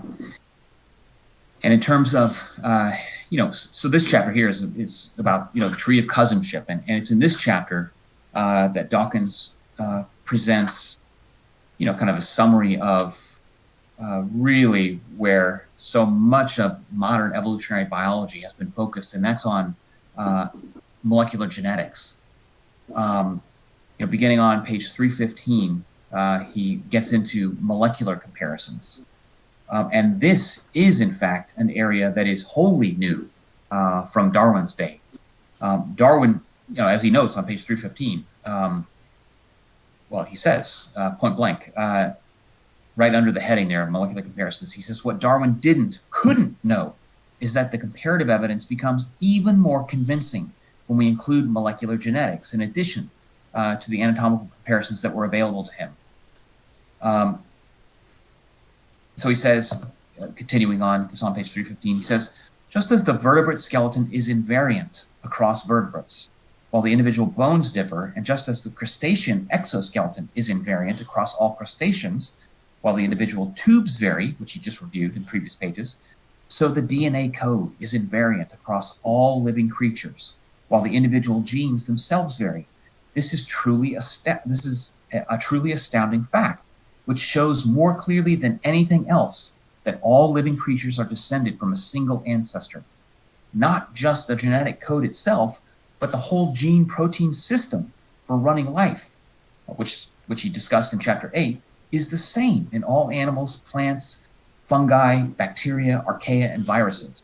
What varies is what is written in the code, not the code itself. Let me just finish this because it's such a powerful summary of what's going on here. And when we look comparatively at what is written in the code, the actual genetic sequences in all these different creatures, we find the same kind of hierarchical tree of resemblance. We find the same family tree, albeit much more thoroughly and convincingly laid out, as we did with the vertebrate skeleton, the crustacean skeleton, and indeed the whole pattern of anatomical resemblances through all the living kingdoms. I mean, it really, once it's at the level of DNA and the similarities in the genetic code across different species map on to what we know or what we think we know about similarities in terms of the skeletal structure. And this is the kind of evidence that is really, really powerful. That you can see these genetic similarities across different species that generally parallel what you see in terms of their physical sorts of similarities. Right. Yeah. No, that is a good follow-up. I mean, because it is one thing to sort of look at the physical structure of animals and say, look at how similar they look. But the molecular evidence for it is even, it's another example of, sort of look at how similar everything everything is, but down to like the chemical composition level of Right. the basic building blocks of everything. It's all made of the same sort of stuff and shares a lot of the same sort of code. Oh, yeah. Which I think he gets into in this chapter as well. Yes. And what's really amazing is that you can create, just as if you use skeletal structure, for example, you can build what are called phylogenetic trees, basically, which basically are the most parsimonious best guess of the evolutionary history, given the similarities in bone structure. You can generate these phylogenetic trees, but the thing is, you can do the same thing with similarities in the genetic code. So we can now write out, basically, we've sequenced the mouse genome, the human genome, the chimp genome, and you can actually compare gene for gene. You can compare the code, A, B, A, C, T, C, A, and then compare that against, another organism. And what you see is that you can develop a phylogenetic tree and you get the same tree regardless of,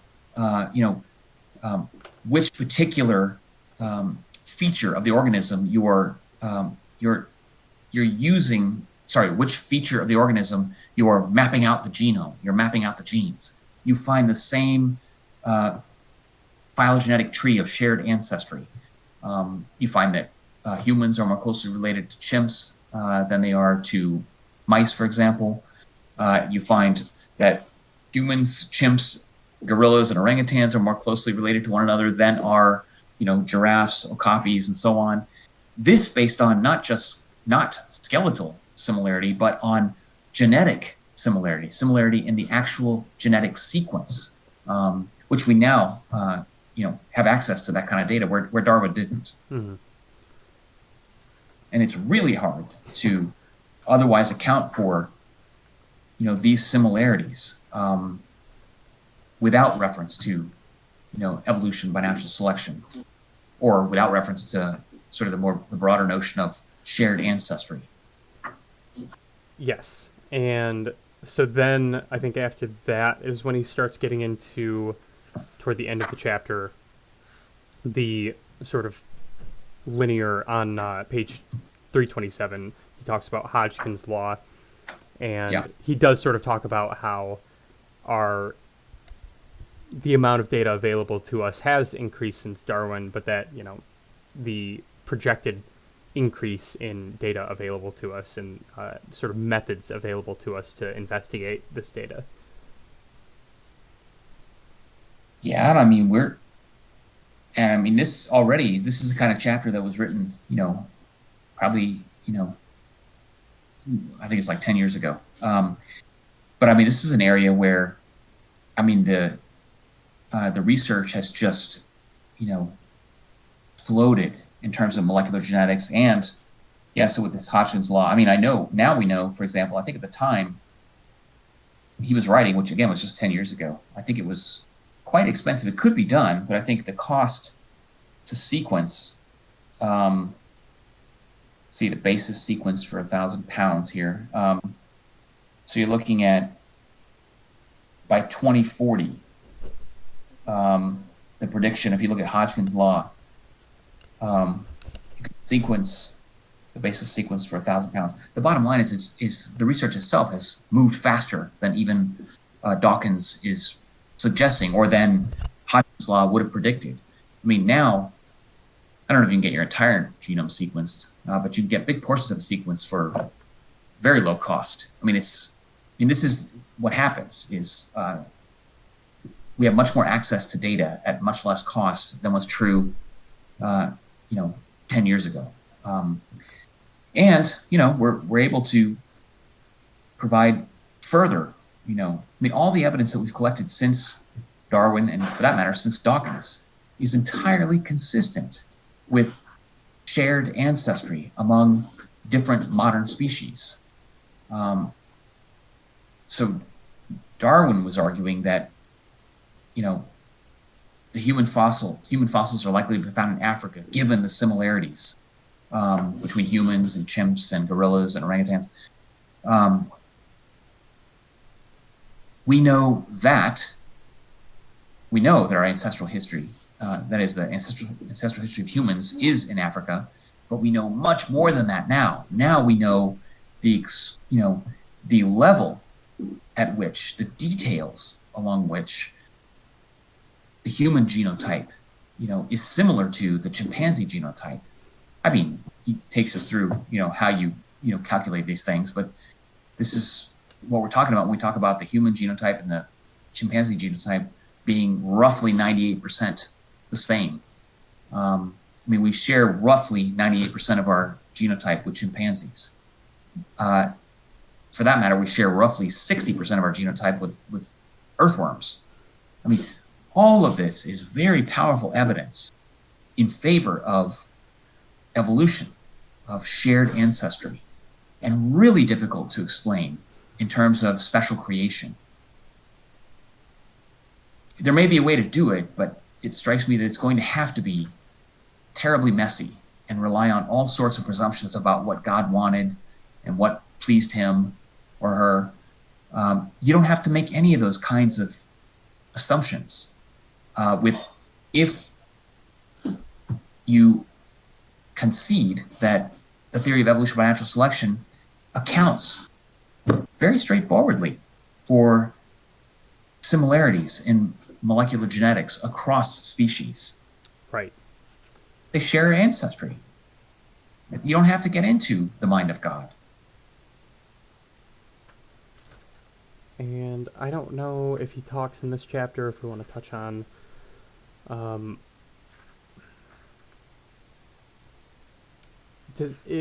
I believe it's in this chapter where he talks about he does sort of break down what is meant by we share 98% of our genes with chimpanzees. He does. I can't remember where that is. I also can't seem to find it. I did think it was helpful though. Yeah.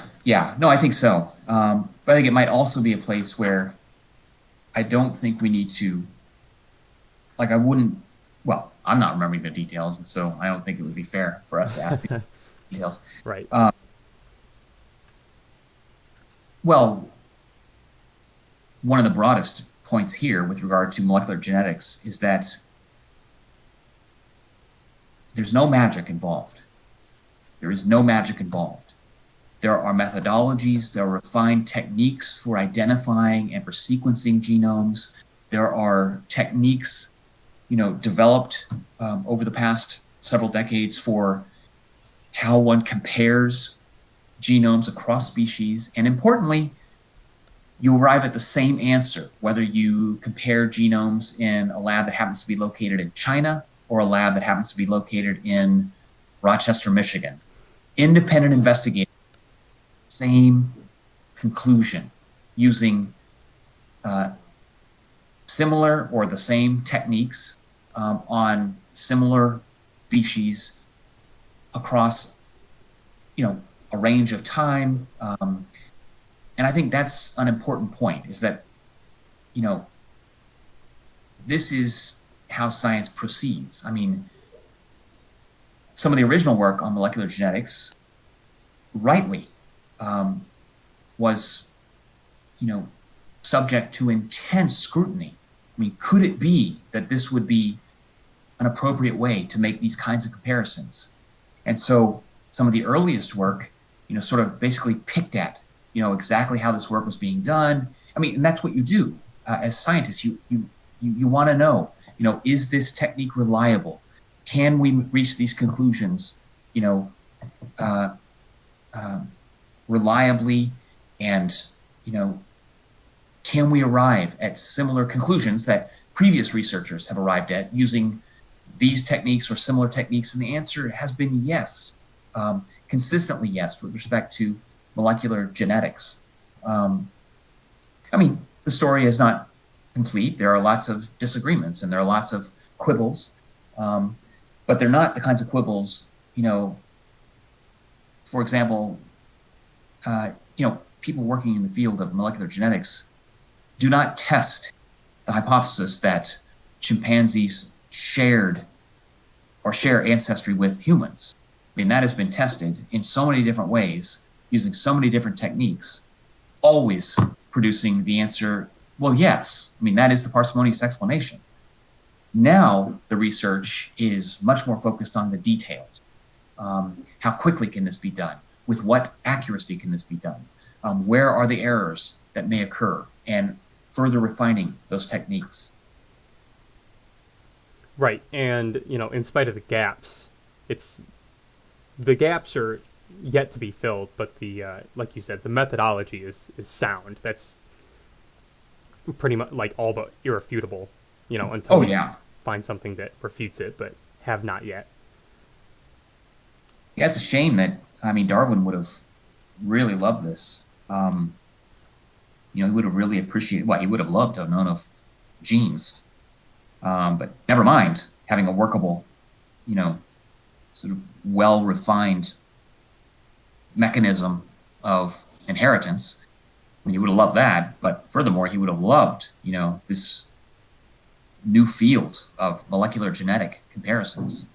And once again, I think what's interesting is that looking at the using molecular genetics to investigate shared ancestry gives you the same set of answers as using a comparative fossil record of living and extinct species. You will arrive at the same pattern of answers of shared ancestry, regardless, that is, of whether you use the paleontological record or the molecular genetic record. It's an entirely independent domain of evidence, once again corroborating the theory of evolution by natural selection, and not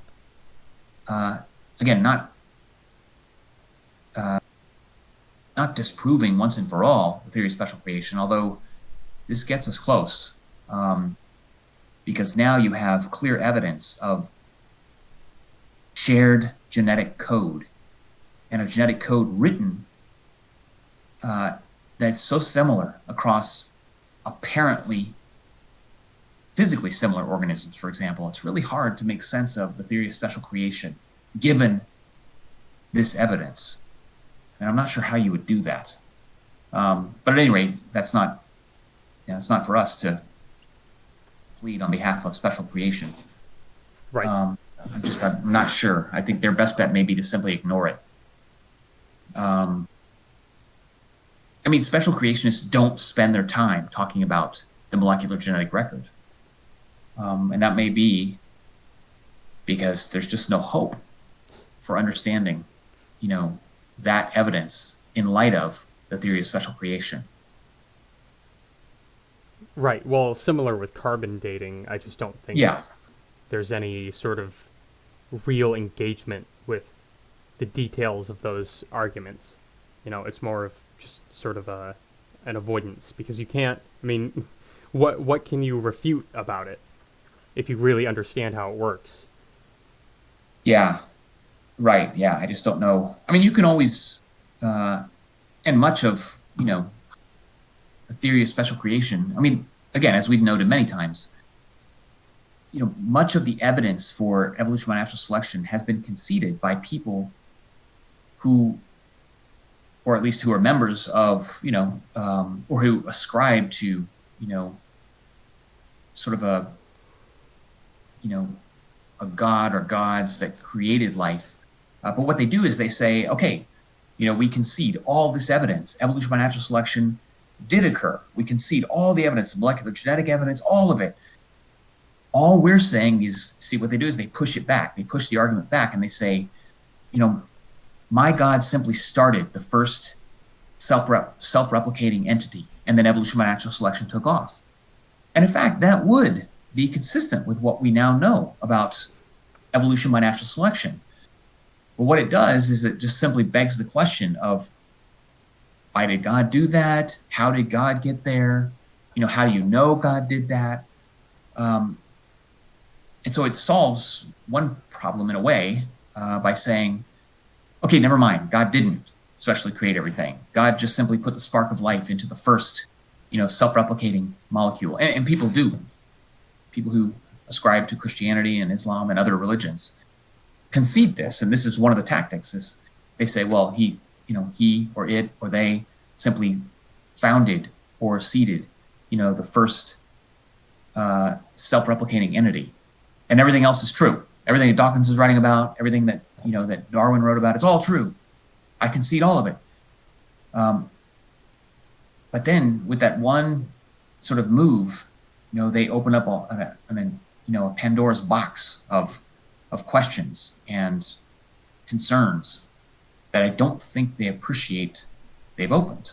Well, that, and it's also just waiting for a better scientific explanation to come along and explain it, like it has with every other step of the argument that they've pushed back previously,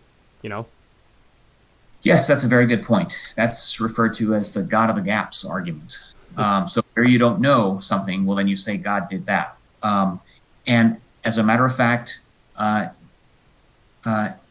there are many defensible theories for the origins of life, for the origins of the first self-replicating molecule. And indeed, there are many people who ascribe to, or who believe in sort of a creator, who say, no, God didn't create the first self-replicating molecule. He created the universe. And then, normal natural processes came into play, and the first self-replicating molecule emerged by chance, over extraordinary periods of time. And so they've already sort of pushed further.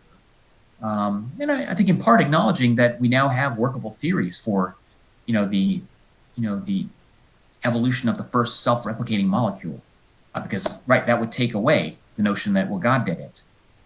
If you have evidence, and there are 6 or 8 defensible theories for the first self-replicating molecule, none of which rely on God. In fact, it's an entire domain of biology now. It's referred to as abiogenesis. It's the creation of life. It's how life emerged, how the first self-replicating molecule emerged. And so recognizing that, there are many religious types, there are many people who still have an important place for God. And what God did is not seed the first self-replicating molecule. What God did is snapped his or her fingers and poof the universe into existence. But like you just suggested, Gavin, I mean, people are hard at work on a workable theory for the evolution of or the emergence of the universe. Mm-hmm. Yep. And then what will happen? Well, then you'll have to push God back further. And so it's a perilous strategy, this God of the gap strategy, because it's one that's ever at risk for scientific disconfirmation. Right. And Dawkins does get into this in chapter 13 a bit. Does he? Okay, I'm sorry. Yeah, Yeah. That's right. You're right, he does. Yep. Not the creation of the universe so much as the emergence of first life. And he talks about some pretty interesting ideas, which I don't know if I'm sure they've been expanded on since the book was published in, I think, 2010. So. Right. Yeah. Well, we'll get there. So how about if we turn to the next chapter 11? Yep. So this is history written all over us. This also is an update on Darwin.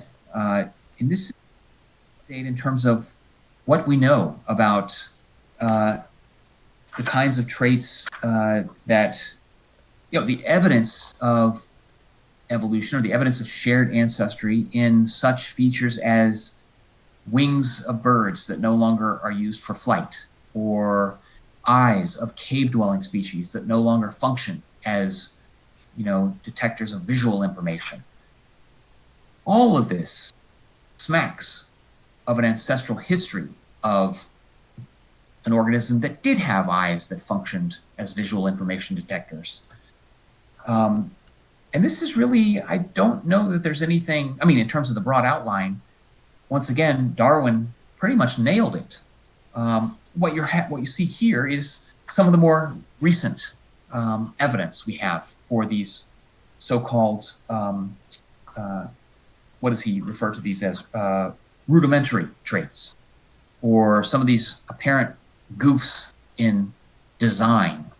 So you look at page 361, the laryngeal nerve in the giraffe and in the shark.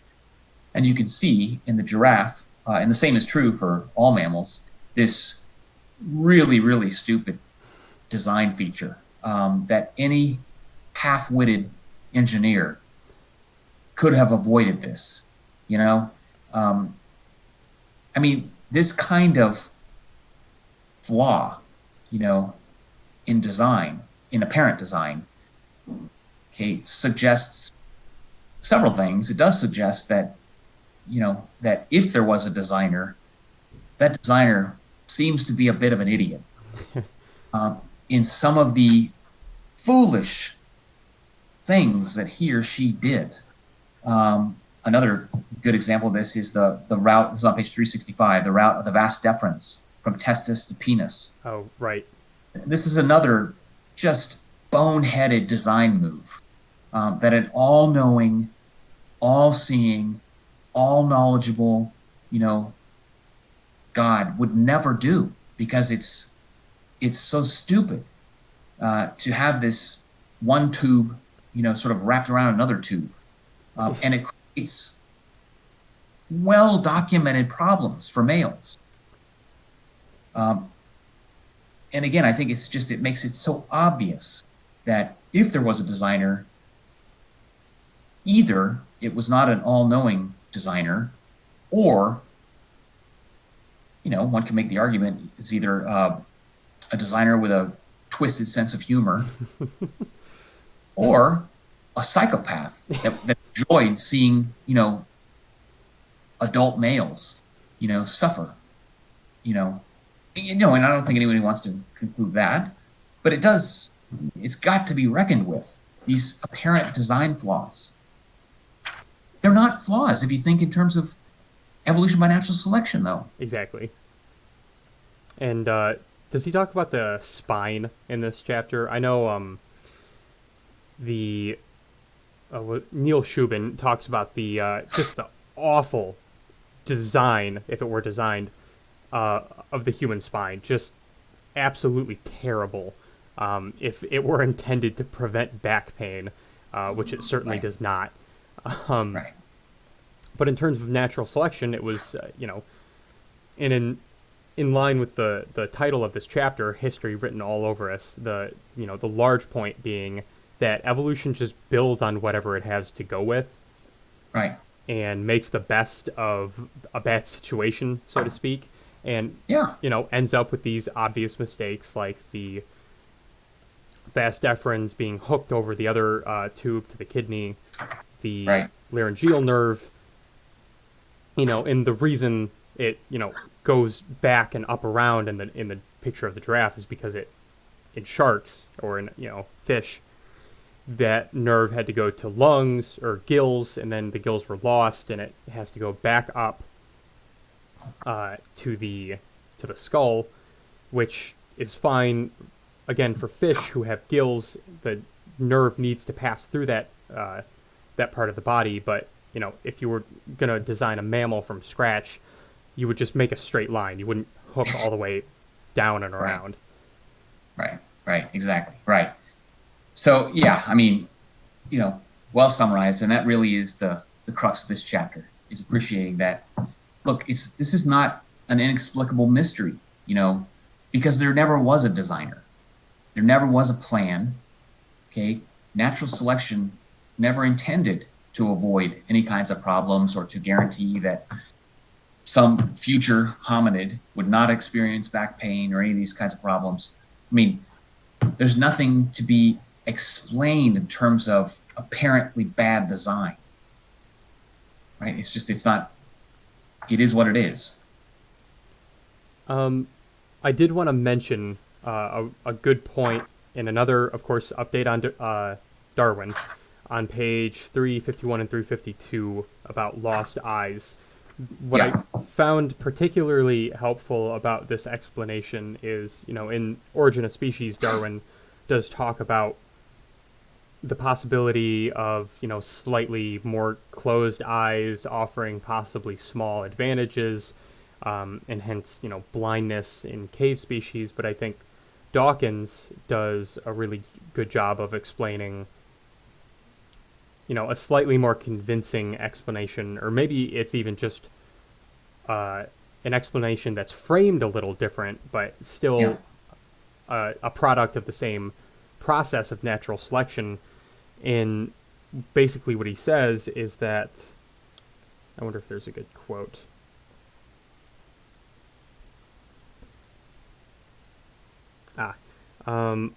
So toward the top of page 352, but most mutations are disadvantageous, if only because they are random, and there are many more ways of getting worse than there are ways of getting better. Natural selection promptly penalizes the bad mutations. Individuals possessing them are more likely to die and less likely to reproduce, and this automatically removes the mutation from the gene pool. Right.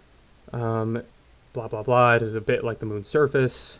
With rare exceptions, every time a gene concerned with an eye, for example, is hit by a marauding mutation, the eye becomes a little less functional, a little less capable of seeing, and a little less worthy of the name eye. In an animal that lives in the light and uses the sense of light, such deleterious mutations, the majority, are swiftly removed from the gene pool by natural selection. And then he goes on to say that, in cave dwellers, these deleterious mutations aren't penalized, so they proliferate. Hence the gradual degradation in eyes of cave-dwelling species, because basically natural selection is, no pun intended, blind to Right. the performance of the eye at that point. Yeah, that's exactly right. I think that's a great example. Yeah, absolutely. And I think, well, of course, Darwin didn't know about genes, and so he couldn't have constructed. So he sort of knew the outlines of it, which is really amazing. But yeah, I think Dawkins does update, that particular argument in a way that can be applied more broadly to all such rudimentary traits or vestigial traits. That's right. Yeah, good. No, I'm glad you pointed that out. Well, why don't we move to our last couple of chapters? Yep.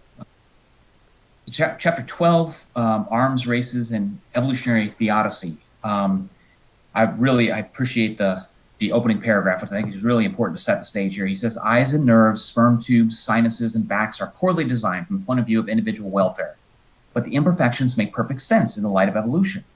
The same applies to the larger economy of nature. An intelligent creator might be expected to have designed not just the bodies of individual animals and plants, but also whole species, entire ecosystems. Nature might be expected to be a planned economy, carefully designed to eliminate extravagance and waste. It isn't, and this chapter will show it. Yeah, this is,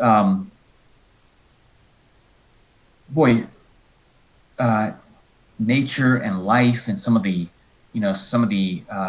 arms races that we've talked about before and that Dawkins talks about here just are so much more parsimoniously explained as a consequence of evolution by natural selection operating on different species over evolutionary time than trying to do the extraordinary mental gymnastics that have to be done to conclude that there must be a beneficent, all-knowing designer, because it really doesn't look that way at many levels.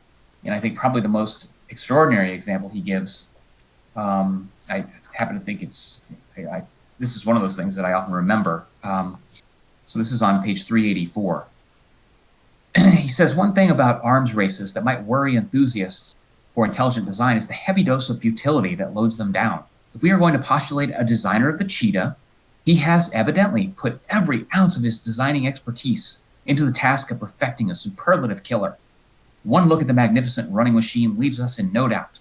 The cheetah, if we are going to talk design at all, is superbly designed for killing gazelles. But the very same designer has equally evidently strained every nerve to design a gazelle that is superbly equipped to escape from those very same cheetahs. For heaven's sake, whose side is the designer on? When you look at the cheetah's taut muscles and flexible backbone, you must conclude that the designer wants the cheetah to win the race. But when you look at the sprinting, jinking, dodging gazelle, you reach exactly the opposite conclusion. Does the designer's left hand not know what his right hand is doing? Is he a sadist who enjoys the spectator sport and is forever upping the ante on both sides to increase the thrill of the chase? Did he who make the lamb make thee? I think this is such a wonderful example, and it just becomes almost comical to try to make the case that an all-beneficial designer built each species, poofed each species into existence. Because this designer, as Dawkins suggests, must be a very strange designer indeed, who can't be all beneficent, because these kinds of arms races for individual organisms often end remarkably nastily. I mean, either the gazelle is eaten alive or the cheetah can starve to death. Neither one of those scenarios sort of strikes me as, in keeping with an all-beneficent God. Right. No, I think it's funny. This particular example reminds me of like a similar sort of futility in something like the circle of life explanation in The Lion King, that gazelles are eaten by lions and then become part of the detritus, which are eaten by worms and grows into the grass, which are then again eaten by gazelles, and it makes you want to kind of step back and wonder, like, are they all willing participants in this system? Right. Uh, Right. but the apparent harmony of this natural system is the product of natural selection, in every individual doing everything they can to not be eaten and to proliferate. Right. Right. And related is the, sort of the classic problem of suffering, the problem of evil, which often boils down to the problem of suffering. I mean, how to explain, the shocking amount of suffering that goes on every moment of every day, around the world. I mean, you could chalk it up to, well, of course, there is no single explanation from a theological perspective. I mean, it's a classic sort of puzzle. Why would an all beneficial God, allow such suffering to go on? And somebody might argue, well, he didn't. That's the devil's work. But wait a second, didn't God create everything, including the devil? And so it becomes a sort of a ding dong sort of discussion, But from an evolutionary perspective, from a scientific perspective, as Dawkins notes on page 392, suffering is a byproduct of evolution by natural selection. It's an inevitable consequence that may worry us in our more sympathetic moments, but cannot be expected to worry a tiger, even if a tiger can be said to worry about anything at all. It certainly cannot be expected to worry its genes. I mean, it's an unfortunate consequence of the way that life is, structured, is that suffering occurs. It doesn't mean it's a good thing, but it occurs. And one needn't tie oneself up in knots trying to explain how an all-beneficent God allows or produces or justifies all of this suffering. It's irrelevant. There is no guider. There is no choreographer to all of this. So there's nobody to blame. There's nobody that one has to get tied up in knots in order to figure out how to justify this. Right, which may not necessarily be comforting, but it is at least No. parsimonious with the data that we have. Yeah, that's right. That's absolutely right. Right. The goal is not to identify a comforting explanation. It's designed to identify an explanation, whether or not it's comforting. Mm-hmm. And he also goes into the, God, how do you pronounce it? Ichneumonidae wasp? Yes, Ichneumonidae. Yep. It's sort of a Okay. classic example of, oh, sorry. Do you remember where that is? It is pretty close to the end. I'm seeing it, 395.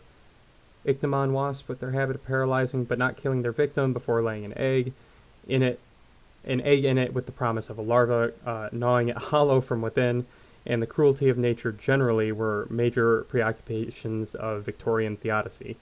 Yep. Right. That's right. Then he goes on to say, as Darwin so poignantly wondered, what kind of beneficent designer would have dreamed that up? That was actually one of the letters that Darwin wrote to someone. I think he mentioned this before, but at any rate, he specifically mentioned this particular situation as, just an ugly situation that he could not countenance a belief in a benevolent designer if such a designer produced, this kind of scenario, this kind of situation. So, all right.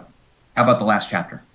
Yeah, I was expecting this to be more of a summary, but I was surprised by how many new sort of interesting points he brought up and touched on sort of briefly, and I thought, his approach to taking this quote from Darwin line by line was it was a clever way of wrapping up the book.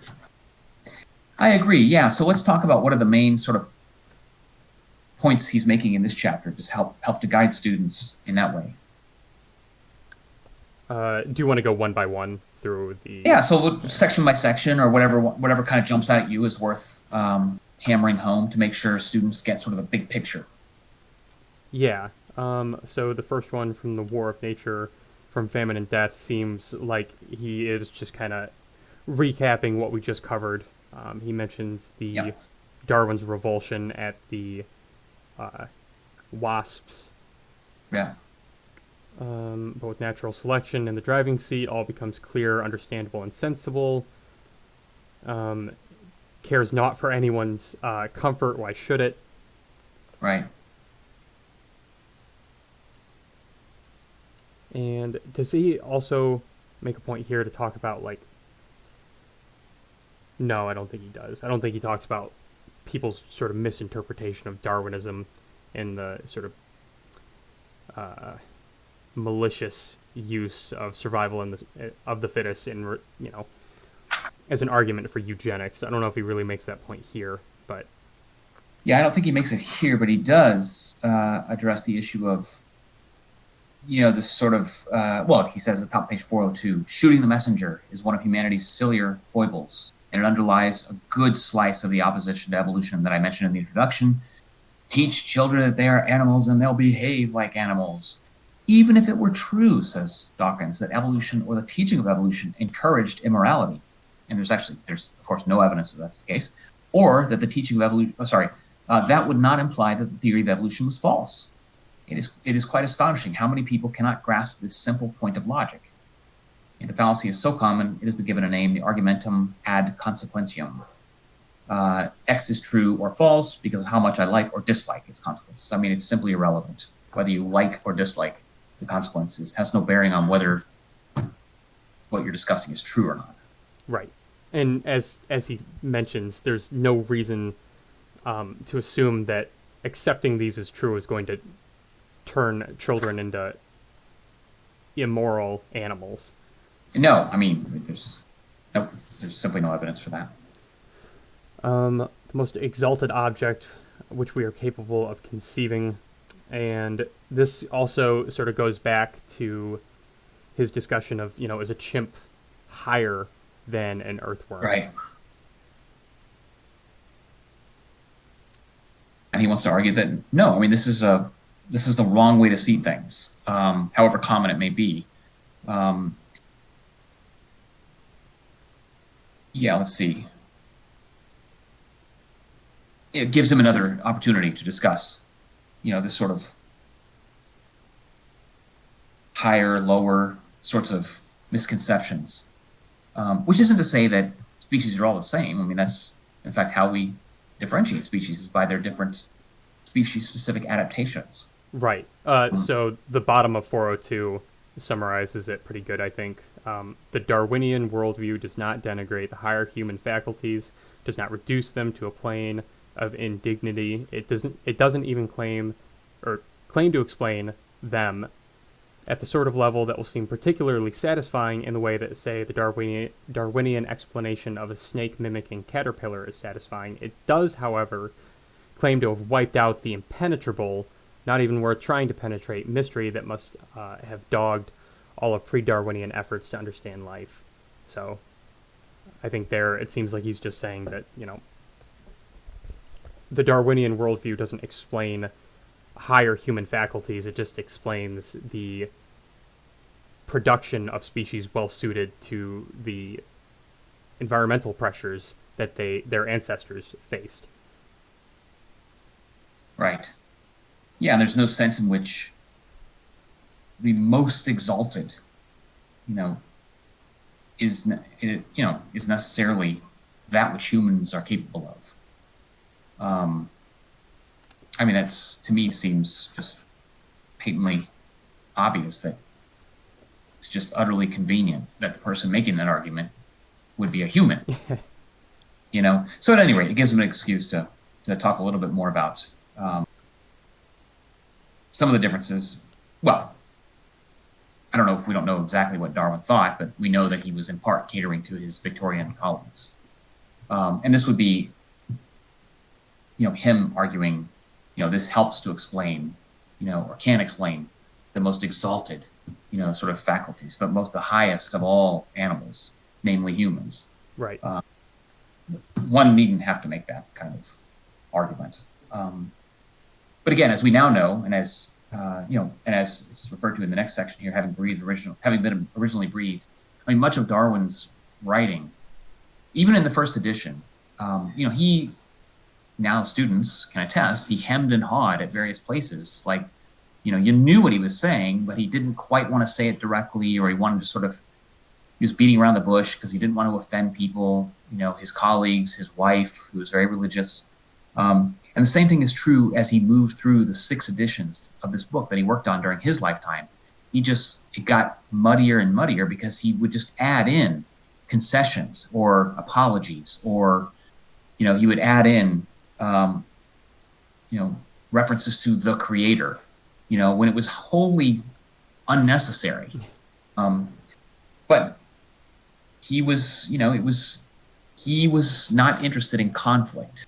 In fact, he was very much opposed to upsetting people when it wasn't necessary. And so from his perspective, it was okay. He was willing to concede and to throw in the creator now and again, because it would calm people down a little bit.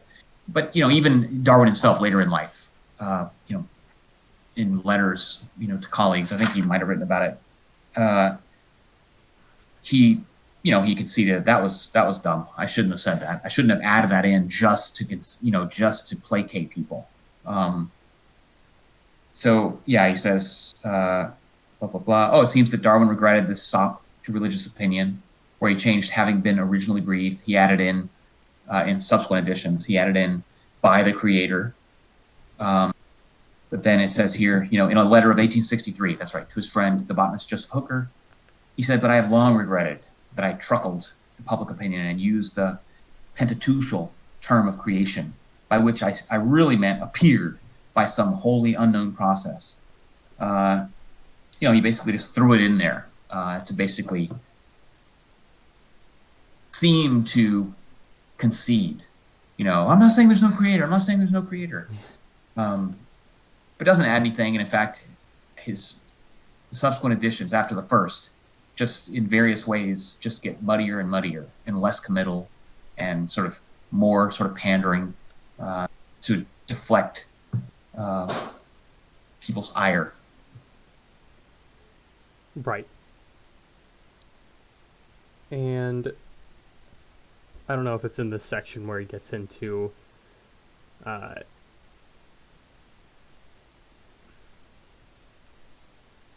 is it? No, maybe it's not in this section where he gets into the... Oh, no, it's in the next one. Into a few forms or into one, where he starts talking about the evidence for origins of life. And I believe it's here where he talks about the RNA world theory. Yeah. Super interesting. Yeah. And there are multiple such theories. But the point is, no one has thrown their hands up and said, well, it's magic, or God did it, or Thor did it, whoever.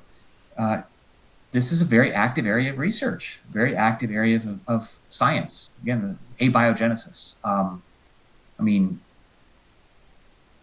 It's really interesting. And actually, this is neither here nor there, but in each of Dawkins's books, where it's been relevant for him to discuss the origin of life, he has presented a different defensible theory in each of these books. Oh, really? We don't know. And it's okay to say, we don't know. But we don't therefore throw our hands up and say, and we can never know. We may not never know, but we need not conclude that yet.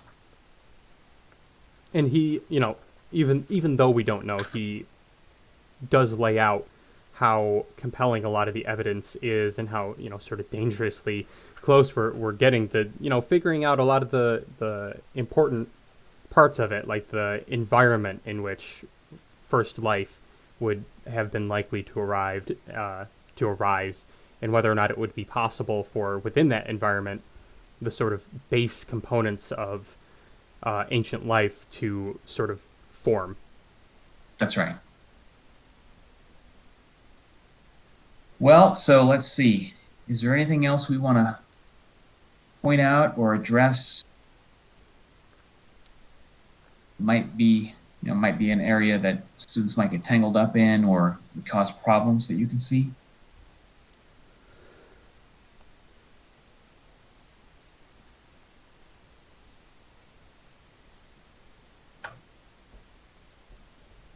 which isn't to say, I mean, maybe this is another time to remind students to, please include, if there are things we didn't address that you still feel unclear about or you'd like to hear, more about, please, write about those things in your reaction papers, include some of those issues in discussion questions or in responses to discussion questions, or send an email at any time to Gavin or I. But there's a lot packed into these last 8 chapters, I guess. Oh yeah. And, not being able to predict where all of the questions might be, what Gavin and I try to do is to sort of head off, some of the major issues, or sort of showcase what we think are some of the major points in each one of these chapters. But we're perfectly happy to address lingering issues or concerns or confusions. And you can do that, again, by either contacting us directly, or, you can include them in your reaction papers or in your discussion questions or in your responses to other people's discussion questions. That's how that's how education, operates, is not so much in sort of how good we are in predicting what you might have questions about, but in following up. Let us know how we can help you. Why don't we leave it there for now? Yep. Yeah. I'm good. Okay. So Gavin will follow up with an email message, with a Moodle message, sort of reminding you about the readings for next week and the videos we'd like you to watch for next week. And also reminding you about the reaction papers that are due on Saturday, and once again, the discussion questions and the responses. Is there anything else we need to mention right now, Gavin?